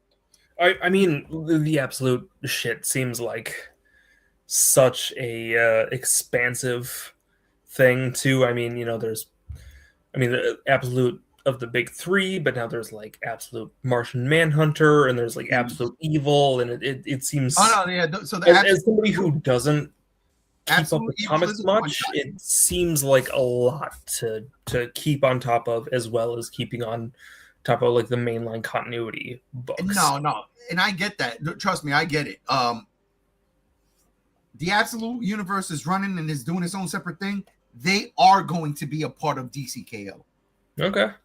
They are going to be Darkseid's gladiators, if you will. Sure. But outside of all that, the KO series is basically a battle royal with all the heroes to the death. Okay. So, yeah, if Superman and Batman are fighting, one's got to die. Mm-hmm. Because the whole gist of it is Darkseid has become so powerful and he has won. He won. But, and apparently Doomsday is actually some like time guy now. Like Doomsday is, it's crazy. But there's this time conglomerate and they stop time and they can stop it for only X amount. And the whole gist is, okay, what we need to do is Earth is going to become Apocalypse. There's a heart of Apocalypse in the Earth. Darkseid is feeding off of the Absolute Universe. Someone needs to feed off of Earth. And then you do that, where Darkseid is the Omega, whoever wins the DCKO becomes the Alpha, and then they can fight.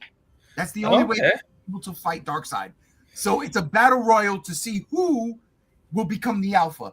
And I love it. I love it. It's wrestling, but with the fucking DC universe, and it's nuts. And it's absolute batshit crazy. And then there's this spin-off called oh my God, it's a Batman spin-off called Night Fight, where Batman is fighting all the Robins. Oh shit. I'm not even gonna tell you what happens, reason why. It's so good. It's so good. That would have been on my list. It would have been on my list, but issues 1 and 2 only came out in 2025. The next 4 issues come out in 2026. So I'm waiting. I can't wait. It's so good, man. It sounds like I have a tremendous amount of reading to catch up on. It sounds like I'm going to send you an omnibus. Yeah, yes, you might have to, because this is daunting. This is like how I felt about 10 years ago, more than 10 years ago, 15 years ago, 10 15, whatever. When I was wanting to get into Green Lantern, and my friend, who is the biggest Green Lantern fan that I know,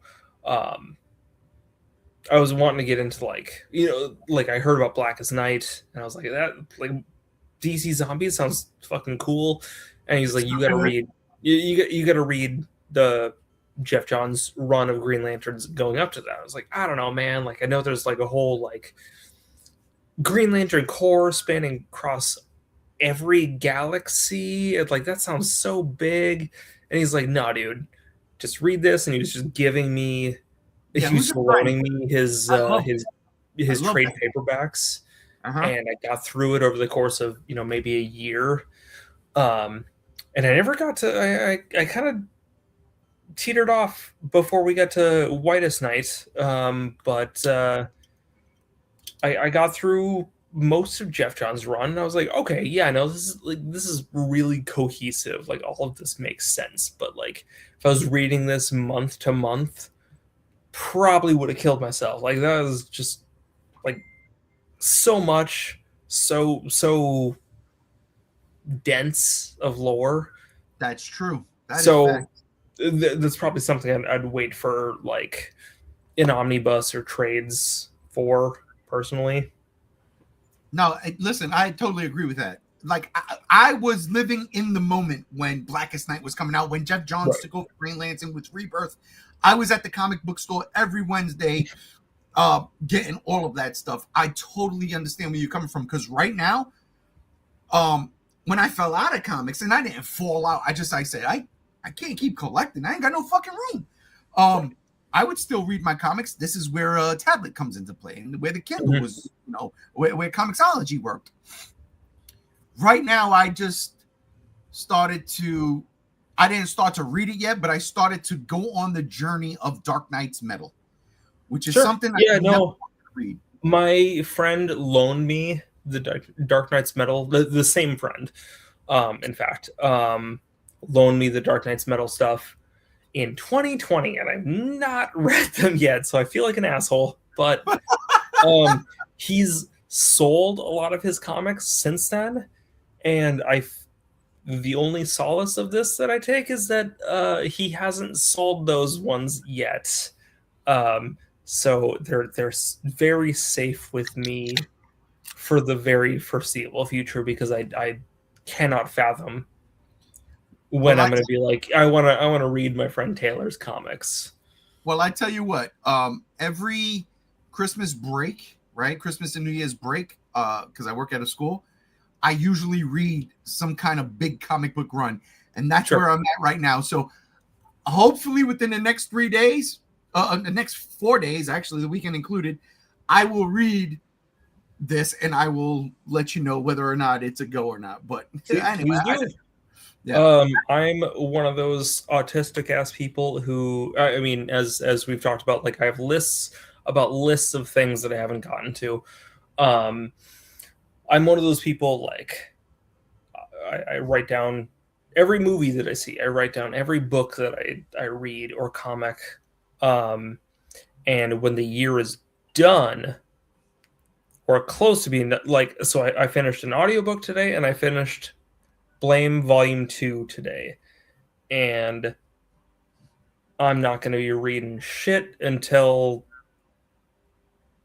the first or the second. I break shit down into years, because that's just how my silly little brain works. But I get the. Also, I think you have a little bit more time off around this time of year than I do. Oh yeah, no, you're busy all year round. Yeah. I am busy during the school year. But I chronically make lists of shit. Quite literally. Like, I made, like, one of my lists this year was a poop tracker for every month of how many poops I took every month. What? Yeah. Just because I thought it'd be funny. Okay. What? So yeah, just lists of shit and just lists of other shit. Legit list of shit. Uh-huh. That's fucking great, though. God, I love you. Speaking of lists, do you want to move on to the other thing of our favorite things this year? Well, honestly, that was like, well, all right, yeah. I got one more favorite thing that happened this year. Like, again, in terms of that, the comics was the one thing. I was like, oh my god, this DC stuff. But I'll go right quick. Wrestling. Okay. I went to WrestleMania this year. Oh, fuck yeah. that was a bucket list item. Like, it blew me away. I talked about my boy Corey, who I took to see Superman. I took him to see Superman after he bought me a ticket to WrestleMania. It doesn't add up, right? So I need to give that dude all the fucking props. But wrestling was dope. With the G show, with like some of the dudes on the G show, you know, fucking Andrew, Gam Z1. Mm-hmm. And you've met Rob too. So like every Monday now we get together, we watch Monday Night Raw, we'll watch the pay-per-views. It's been fun. Yeah. But my number one thing on my top 10 list, because it was the geek thing, John Cena went bad this year. Yeah, he did the heel turn. I heard about that. Bro, it was my favorite thing of the year. I don't know shit about wrestling, but some YouTubers that I like love wrestling, and one of my good friends loves wrestling, and they were talking about that. So yeah, people went crazy. Yeah, that was I only know about it tangentially, but I can see why that was a big deal. Yeah, that was my number one favorite thing of the year, because I fucking hated John Cena the wrestler. John Cena the person, that's stand up dude. But that's how it seems like a wonderful guy. Yeah, exactly. But that's how wrestling works, right? Like, he's the perfect good guy, and I'm like, he's the fucking dickhead. He makes he doesn't push nobody. He doesn't put over anybody. He always has to win. So, the only like actual shit about wrestling that I know is through the YouTuber Super Eye Patch Wolf, who's made a couple videos about Roman Reigns. Okay. And his rise and fall and rise again and fall again. And Roman Reigns' bad crowd work and like bad like shit talking and stuff, to where with John Cena, and where John Cena just buries him in a hole, just like doesn't even make him dig his own grave, just puts him in the fucking ground. I don't know shit about like who's the heel and who's the whatever the opposite of that is. The face. The face. Like weren't they both faces at that time? And like they were. That was the problem. So like yeah, I don't know. I don't know nothing about that, but I saw that a little bit and I was like, oh goddamn, like. Yeah, Cena can be ruthless. He can be kind of fucking savage on the mic.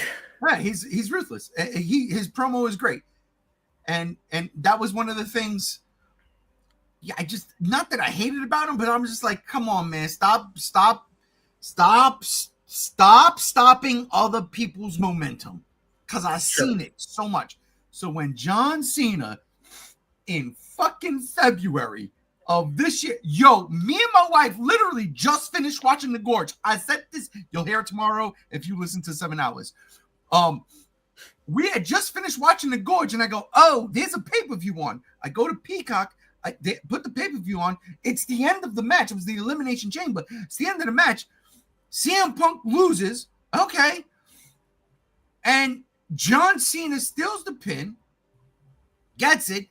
And the crowd goes wild. Of course, Cena steals the pin. He's got to be in WrestleMania in some fucking way, form, or whatever shape. And then the champion, Cody Rhodes, comes down. Mm-hmm. And The Rock comes down. And I'm like, oh, shit, what the fuck? Because the story between The Rock and Cody Rhodes was stupid. The Rock wanted Cody Rhodes' soul, whatever the case may be. But, and I'm watching this all, like on a fucking whim. I just put it on to watch it. And The Rock does a slit throat, gesture to John Cena, and John Cena kicks Cody Rhodes in the balls. They're both good guys. And then John Cena turns heel, and I just go, oh my god, and I look at my wife and I go, oh my god. John Cena, when it was the greatest heel turn, better than when Hulk Hogan turned heel back in 1995 or 6. It was the greatest. That was my number one favorite thing of the year. But because we were doing movies, Sinners was always going to be number one. But my fucking all-time John Cena thing, I loved it. I'm sorry. Shit, dude. had a lot more on my list, and 2 didn't have an absolute favorite thing, so Oh, go for broke, please. kind of heel turned on me on that one. That was No, good. I mean I can taper down my list a little bit. We were talking about Universal Monsters and all that shit earlier. I watched Son of Frankenstein for the first time this year. Fantastic. Amazing movie. Yep. It is so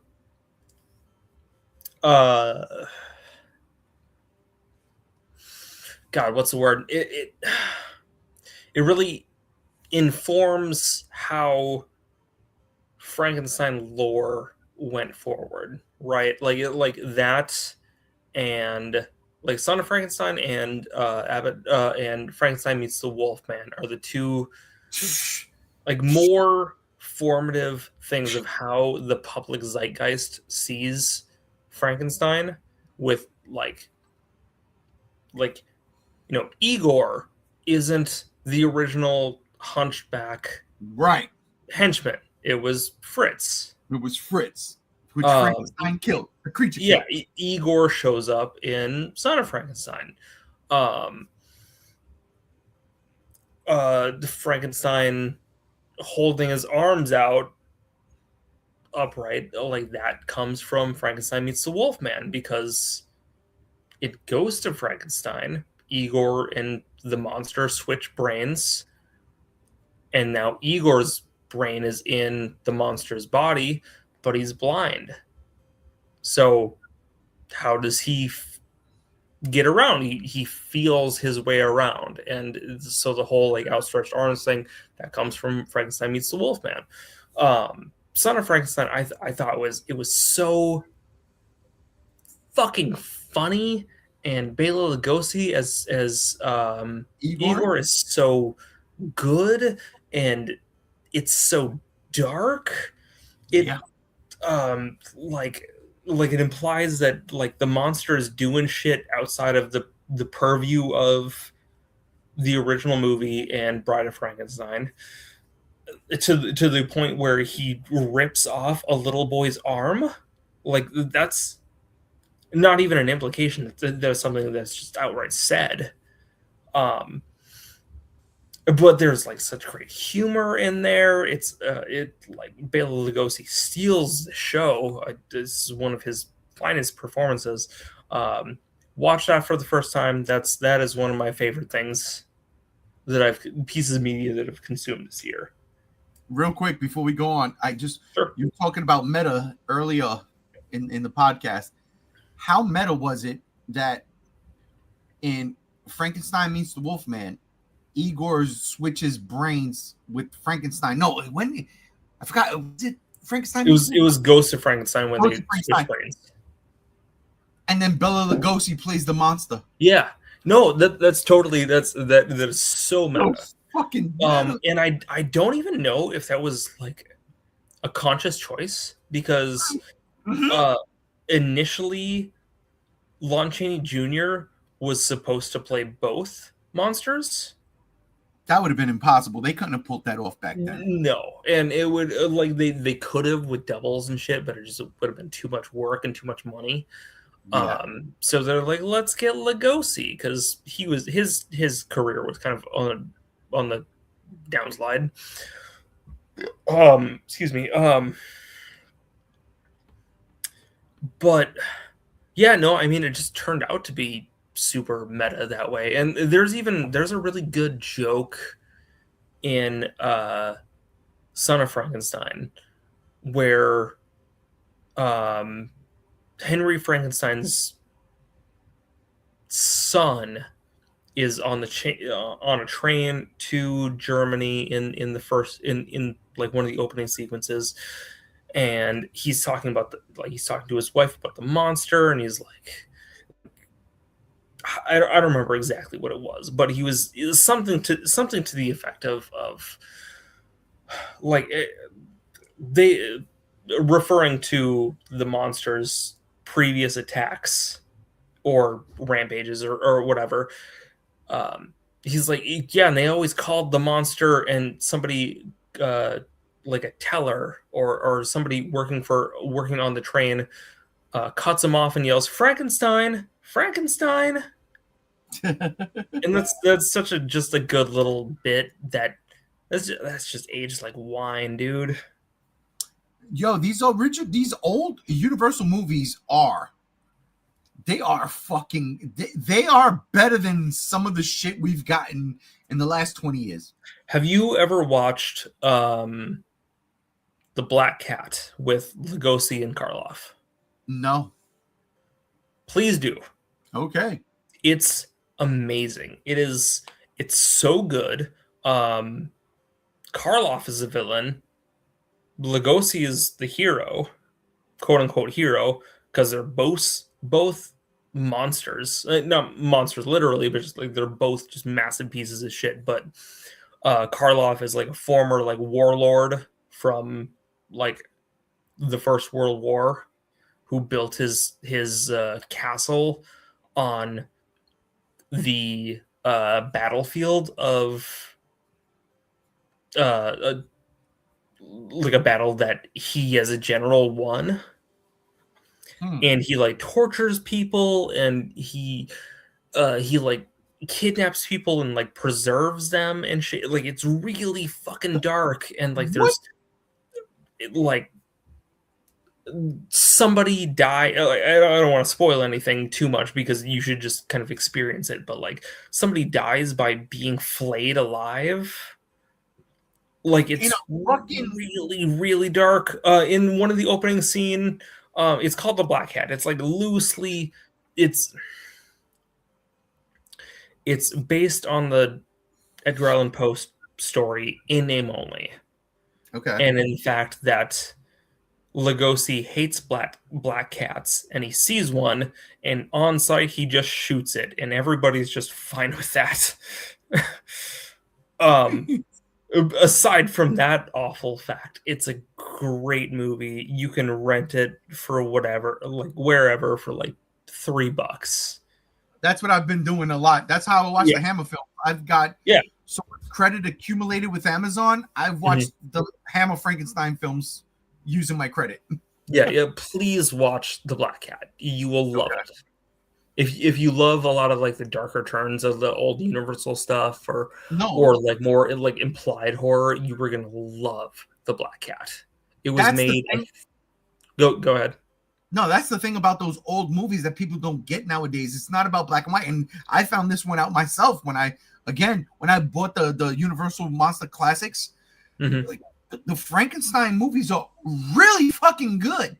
Oh yeah, you know? Yeah, no, they're great. The first Wolfman movie is so great.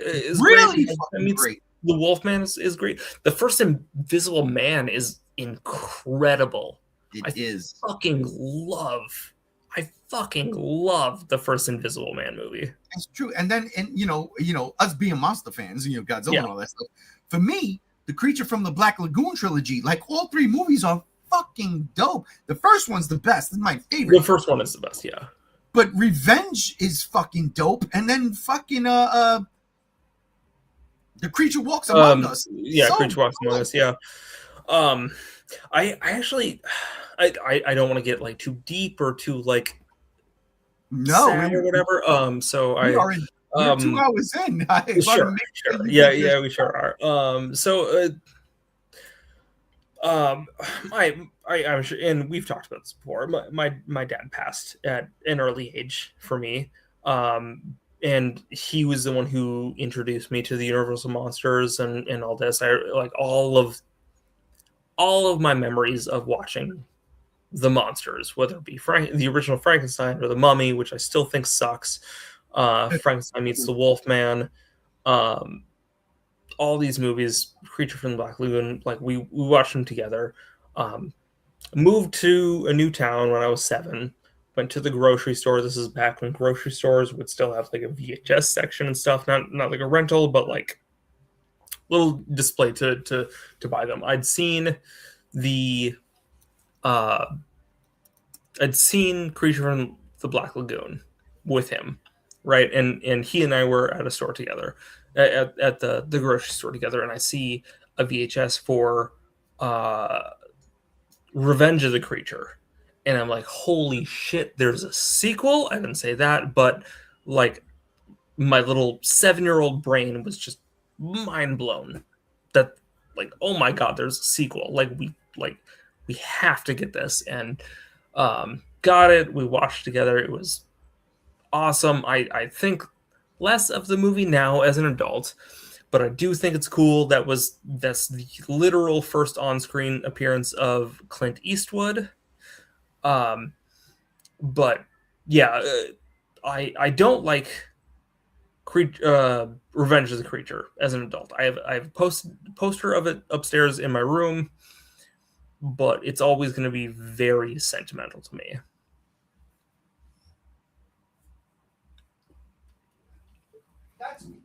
That's crazy, bro.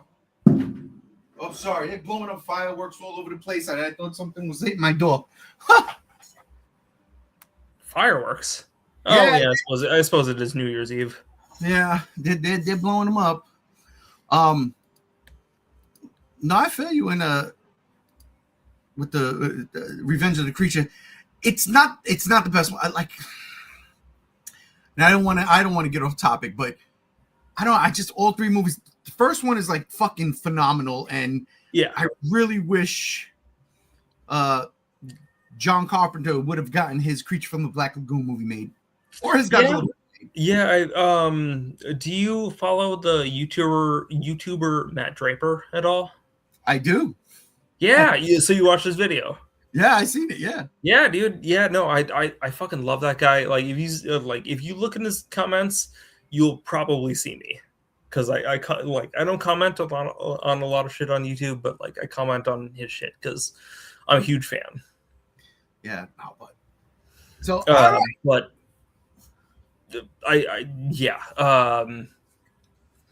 you watched. I loved it was a very imperfect script for John Carpenter's remake.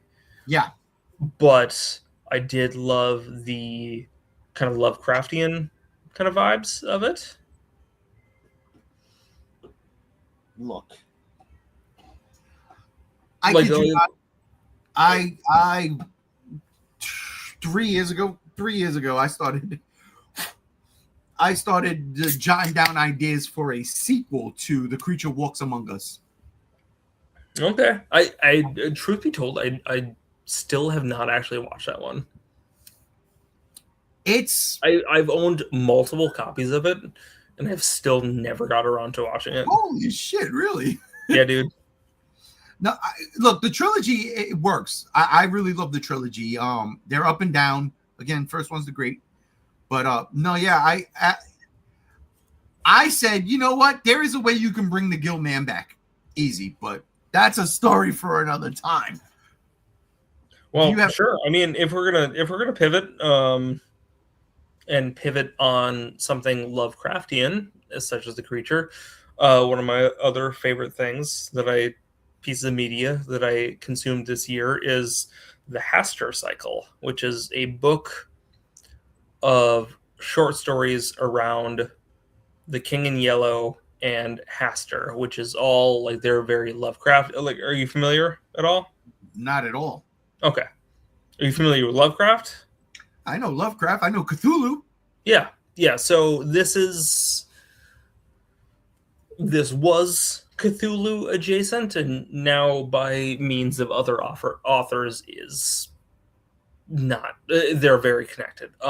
So The King in Yellow was a collection of short stories written by Robert W. Chambers in the 1890s, right? Like way like 40 years before Lovecraft. Like 30, 40 years before Lovecraft. And it is very Lovecraftian themes, right? It's all very madness based, like paranoia based. The best way, like, excuse me, the King in Yellow is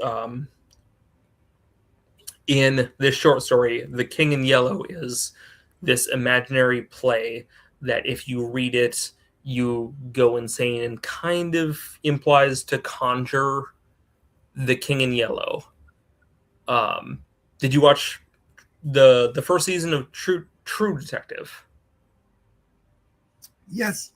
Yes, I did. Yes. So that is very much based on Chambers' short story collection. Very much like inspired by it. Like it's, you know, like madness, cults, all that. Like the good way, a really good way that I heard the King in Yellow put is of this fictional play of this, like, because within the context of the short story collection, The King in Yellow, there is in so many of these stories, this fictional play called The King in Yellow shows up. And if you read it, it inspires madness and is implied to invoke the King in Yellow. And I saw a comment from somebody, couldn't possibly tell you who,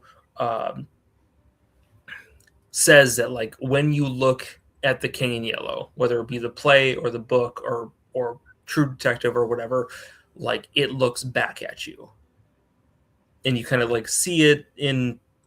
It's kind of like the number 23 with Jim Carrey. It's that kind of paranoia sort of thing. Like when you start looking for it, you start to see it. Does that make sense? I do. It does. Yeah. So, the Hastur collection is adjacent to that.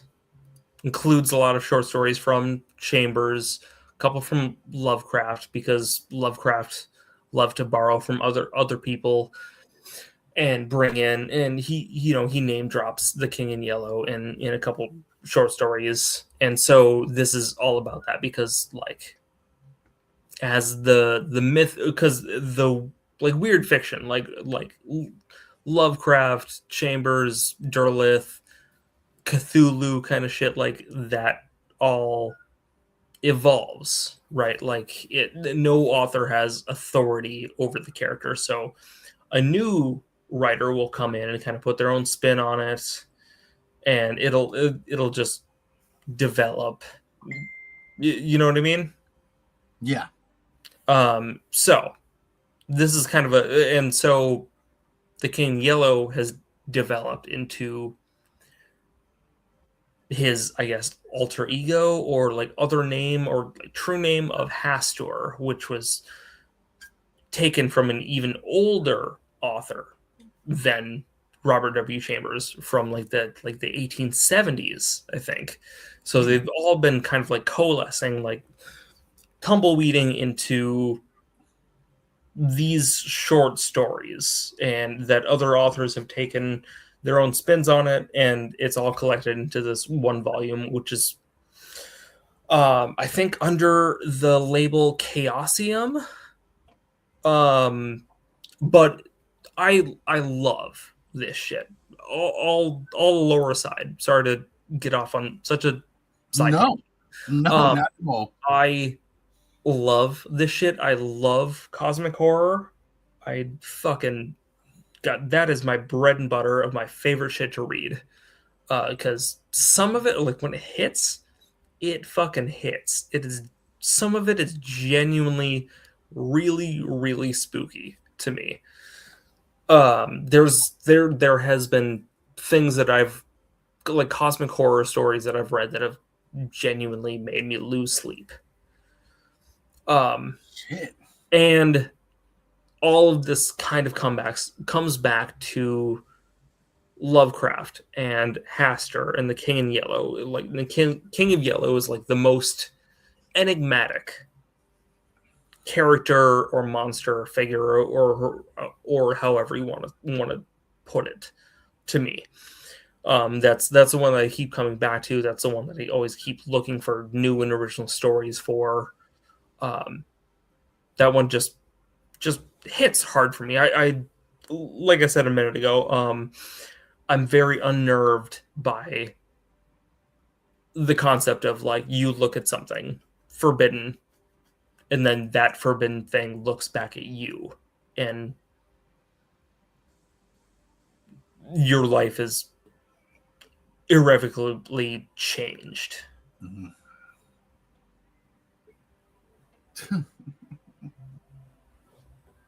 Not to get too deep in the weeds. Sorry to make things weird or anything. Do not apologize at all.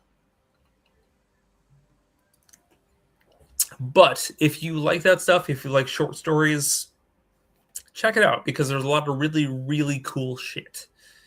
Not just in that short story collection, but just in Lovecraft and cosmic horror and cosmic horror adjacent stuff. It's crazy. I never understood cosmic horror. Like, I would love to. Like, you know what I mean? It's just that's the point, right? Is like you're not supposed to understand it. It's supposed to be like beyond your comprehension. Yeah, it's there was a movie in an airplane a couple of years back, 2016 to 2019, right? I want to say in and around that time, and it was a Lovecraftian type of god. Sure. That was following a fucking biplane through a storm, and I was like, oh, it was crazy. And I was like, oh my god, this movie is nuts, and it really was. It was a good movie. One of those direct to video, but I forgot what it was called, man. Well, I mean, like The Void is a really good example of like cosmic horror. True Detective has like immaculate cosmic horror vibes. The first season, right? Because the first season, yes. I don't remember watching the second season, but I remember watching the season with was it Sally Field? Who the fuck was the old lady? Jodie Foster. Jodie Foster. Yeah, that one is decent, but it's not okay. Like every season will always constantly just be chasing the high of the first season. Yeah, like that is a fucking 15 out of 10 of a season of television. It is foolish of them to continue to try to get to that. Let me ask you a question. Yeah. Do you know that Ryan Coogler is doing the X-Files? Yeah, I did hear that. I actually okay, so this didn't end up on my favorite things this year, but this year I watched the X-Files front to back. Oh, I grew up watching it like episode to episode, just like episodes that would air on the local channels or on the Sci-Fi Channel. But this year I finally just sat down and watched the whole series front to back. I did that when I first moved out to Vegas. Oh boy. And I gotta tell you, it was exhausting. Yep. There's as much as the X-Files is good, there's also a lot of really bad. The television show 20-something episodes a season. Yeah, yeah. It's a lot. An hour. It's a lot. Yeah, over the course of effectively 20 years too, right? With all the starts and stops. It starts in 93, and I think the last season was in 2016, 2017. The final fight. Yeah. Yeah. You know what? I don't watch plus 2 pretty mid movies. Hey, the first one wasn't mid. What? Come on. The first. Okay, so I love the scope and the cinematography of the first movie, and I love the way lore builds in the first movie, but ultimately, like, it sets itself up to be like the movie itself is a setup. The movie, nothing in the movie is an answer. The movie is purely a setup to the next season. Cry check. And the next season is just kind of a fucking nothing burger with very few answers. All right, let me ask you a question then in regard to that. Mold is gone. We've got the T-1000 running around with Scully. Mm-hmm. Did you have I have a favorite episode in the Robert Patrick era. Do you? Okay, so full transparency, when I was having the X-Files on, I was almost exclusively working in the shop, so it was like purely background noise. Got you. That's fair. So a lot of it is purely just noise to me. Okay. I liked a lot of the Robert Patrick stuff. I really did. I know people shit on that, but I thought it was pretty fucking good. I don't have a favorite episode. So I think, in all honesty, I'll just tell you, I think one of the best episodes of the X-Files ever was in Robert Patrick's stuff. The one where they went to this farm and people were coming back to life. Yeah, I remember that one. And Robert Patrick got killed. I forget his name. I forgot what his name was in the show. But he got shot. He died. And there was this, because they were like, God is here. And there was this human that would eat you and then regurgitate you back out, and you would live if you died. So if you died, he'd eat you and throw you back up, and you were alive again. Yeah, so there was like a bunch of crazy shit that happened. Like in the like those last few seasons got really fucking weird. Yeah, for real. Like really like cosmic too. Like that's cosmic horror. All right, so there you go. There you go. Yeah, no, that's crazy. You watch the X-Files. I love the X-Files, man. I love it. Yeah, I have too. If Ryan Coogler is to do a reboot, it's almost certainly not going to be with the Dave Duchovny, like Fox and Dana. Yeah, but apparently it's not. It's also going to continue that. Like it's in the same world. I would love for that, but I mean, yeah, I mean, you gotta pass the torch eventually. Gillian Anderson seems pretty fucking done with the X-Files, aside from doing like cons and stuff. Yeah, and like that final season did leave off on a cliffhanger, but like I can't imagine the people involved are invested at this point. I'm gonna watch it. I don't remember anything from that final season. Wasn't that on Netflix? No. Yeah, wasn't that on it's all on Hulu, I believe. The whole thing, I believe, is on Hulu. The one thing I don't have. Oh, come on. That's like the easiest one. Oh, just wait like 6 to 9 more months, and then Disney Plus and Hulu are just gonna be one thing, and you're not gonna have to worry about it. I thought that was 6 to 9 months ago that we were supposed to get it now, but shit. No, they're slowly merging things. So it's like slowly a lot of shit from Hulu is merging over to Disney Plus. Well, and then in 2026, that's when they're fully gonna merge. You know, it's funny because of all that. Let's go to some of our least favorite things, or the things you absolutely hated. Yeah, we didn't really touch on that a whole lot. Wrestling. Okay. Because the WWE motherfuckers on Peacock, the network, the WWE network on Peacock, I got everything I want. They sign a deal with ESPN. And ESPN now is going to get all the pay-per-views, right? Starting from April of 2026 is WrestleMania. That was the deal. But no, not even a fucking month after they signed the deal, they say no. All the pay-per-views are going on now. I'm not spending $30 fucking dollars on a motherfucking ESPN app to watch a fucking pay-per-view anymore. What the fuck? After so long, since 2013, 2014, no, yeah, 2014. It was announced in 2013. Since 2014, I have been convinced that we can pay $9.99 for a fucking entire library and all the pay-per-views.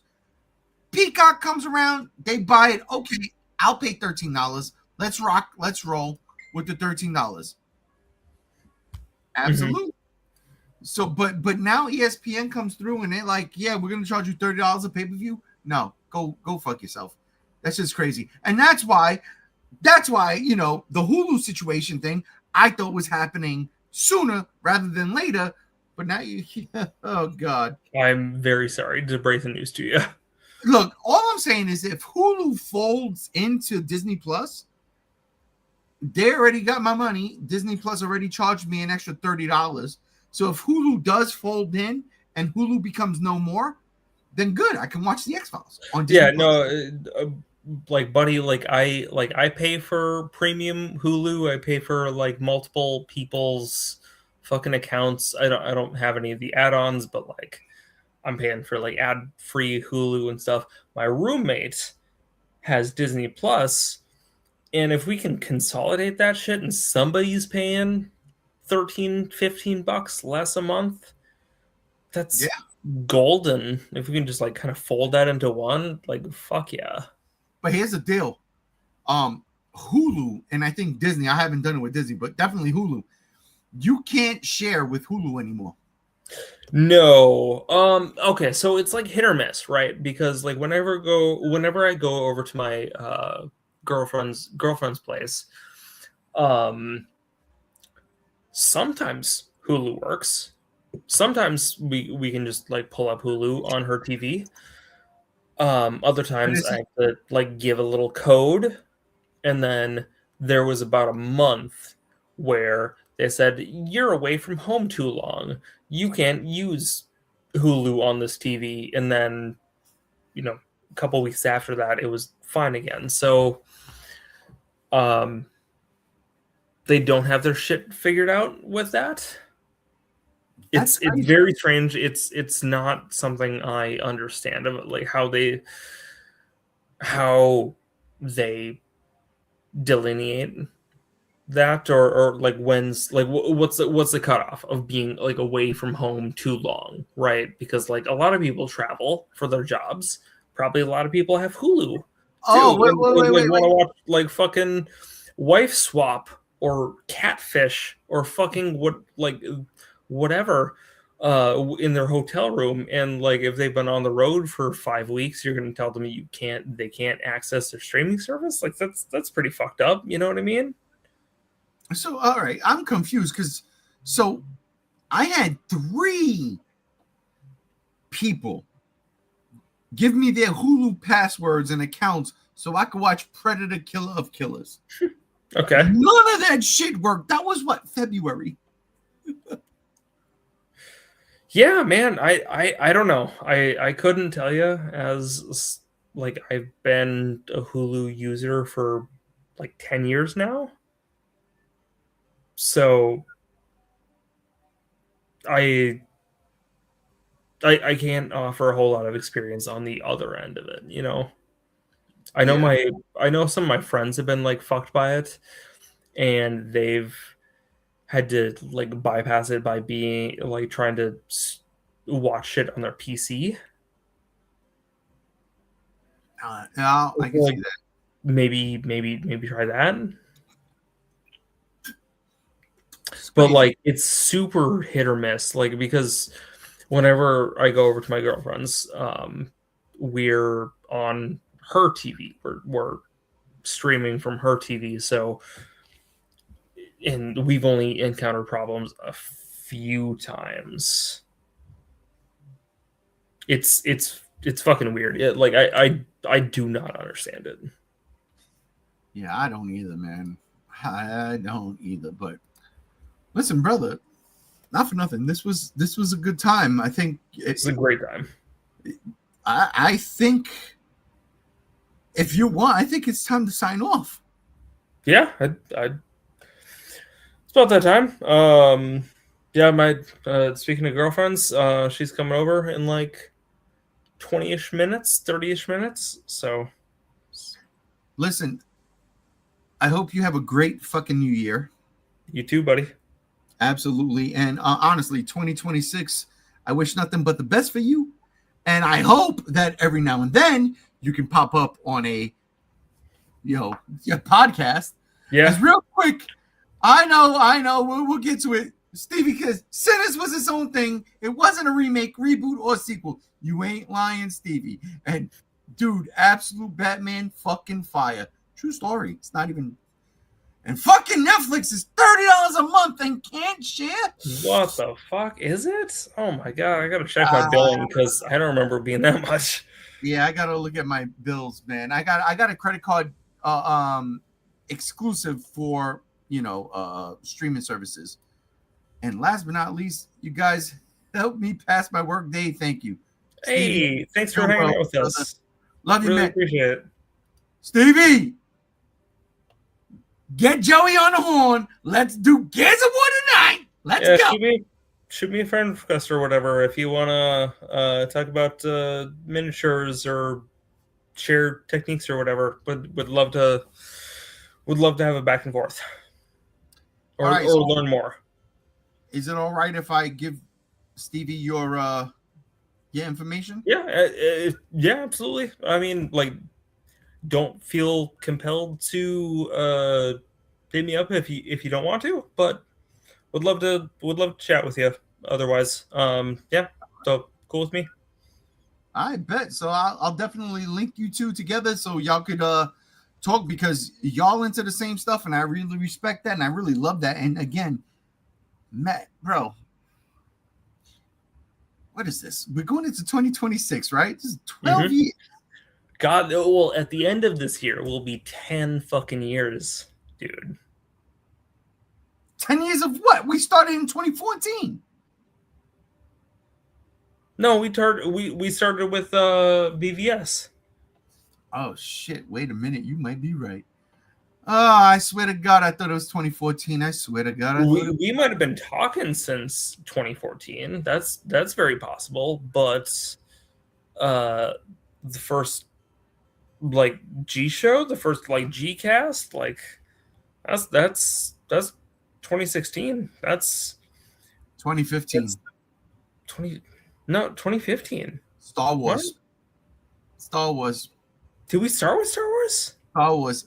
We talked about Rey. Well, oh shit! Fuck yeah, you're right. Oh my god. 10 years, baby. All right, happy 10-year G show, everybody. Oh my god. This is why it should have been now, and how it is into the new year. Oh my god, that's insanity. Perfect fucking timing, man. God damn. I can't believe it. No, you're right. We did our fucking like Force Awakens 2 speculations and fuck, man. I actually think about that like quite a bit of some of like the theories you and I went back and forth on, and like some of the things that I said and that I was theorizing on, and how it was all just fucking garbage because somehow Palpatine returned again.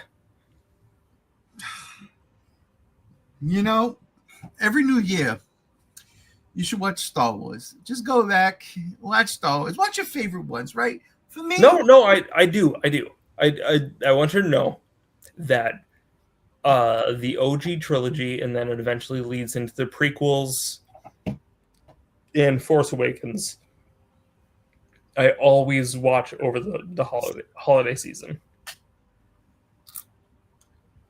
And I wanted to do the same thing.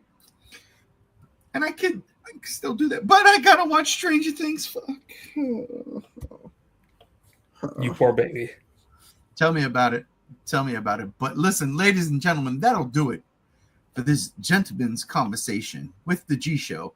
And I do want to thank extremely, I want to but profoundly give all my love and thanks to G95, aka Matt. And seriously, when I tell you, bro, since the fucking genesis of this channel, whether you're here or not, I never fucking not think about you. You know what I'm saying? And I love the fact that everything you're doing and where you are in life and where you're going to be, bro. We need to see some of your shit in the movies. And I think that's honestly the next step. I think that's it. It's only logical that that's eventually where it's going to be. Well, I couldn't appreciate you more. Thank you so much for having me. I love being on. I love these one-on-ones because, like, a typical G show can get a little stressful sometimes with all the voices. Not to say that I don't love everybody that's on. I do. But y'all motherfuckers are pretty loud. Surprise, motherfucker! This is about to turn into a Godzilla block party, and you the star. Just kidding. Oh, shit. All right. Well, I'll stick around for it. It's fine. It's fine. Just kidding. I'm just kidding. No, I do. I appreciate you, dude. I love you. Thank you for having me. I love having these chats. It's so good and so refreshing. I don't have a lot of people who see as many movies that we do. So it's in my personal life, so it's nice to be able to bounce back and forth and just have these chats and just nerd out and to geek out, and it's so good. Like whatever fucking tangent these things take us on, I love it every time. I'm so appreciative. I'm so grateful. Thank you for having me. You've definitely pushed me in a lot of cool directions in by the way of shows or movies or comics that I wouldn't have checked out myself. And so, like, thank you for introducing me to, like, cool media that I also have grown to love. Like, that means a lot. Like, media is my favorite shit, right? Stories, movies, films, music, whatever. That's the shit that means, that, like, visual art is, or consumable art is the shit that means the most to me in the world. And you've shown me a lot of things that I've grown to love. Or even just having a good dialogue about shit that I love that you don't, or vice versa. That means the world to me. Thank you, brother. I love you. I love you too, bro. You got me all fucking misty-eyed. Oh, man. Don't do all that. No, listen, I do. I love you, and I appreciate the words. And Happy New Year to you. Happy New Year, brother. Happy New Year to you, your lady. Happy New Year to your cat. Happy New Year to the fam. Mm-hmm. That'll do it for this episode, ladies and gentlemen. I am glad y'all hung out with us for a gentleman's conversation with the G Show. Join us tomorrow where there's a 7-hour and 15 fucking minute top 10. There's a lot of shit going on there. And then, of course, if it's not graceful, it's because I didn't contribute. That's a fact. It's so bad. It's terrible. But I loved it. I loved every fucking minute of that fucking recording. Oh, I will have to check out the shit show. It's a shit show. It is a shit show. I'm expecting a lot of screaming voices talking over each other. Trust me, I get very angry at one particular point in time. So yeah, it's a lot. Yeah, it's a lot. But well, I mean, so you and I have to do more Godzilla commentaries, my dude. And I remember after you and I did the first one solo, a bunch of the gang wanted to do one with you, and I was like texting you updates of, like, my thoughts and opinions as I was listening to it. And I imagine this is going to be a very similar scenario over the course of 7 hours. No, yeah, well, listen, 7 hours is it's honestly, there's only one Godzilla thing in the Okay. of the No, 7. it doesn't even have to be about Godzilla, but like 7 hours is a day, dude. It's a fucking day. It really was. It was called Sunday, and I was like, I went to the comic shop. I came back, and then next thing you know, it was fucking 8 o'clock, and I was like, what? Yeah. I It is digress. how it is. I mean, we're nearly 3 hours in, and I was expecting just 2. And it's just the two. And honestly, it could have went longer, but It definitely could have. it is New Year's, and we all have something to do. So on And that we all note, want booze to drink.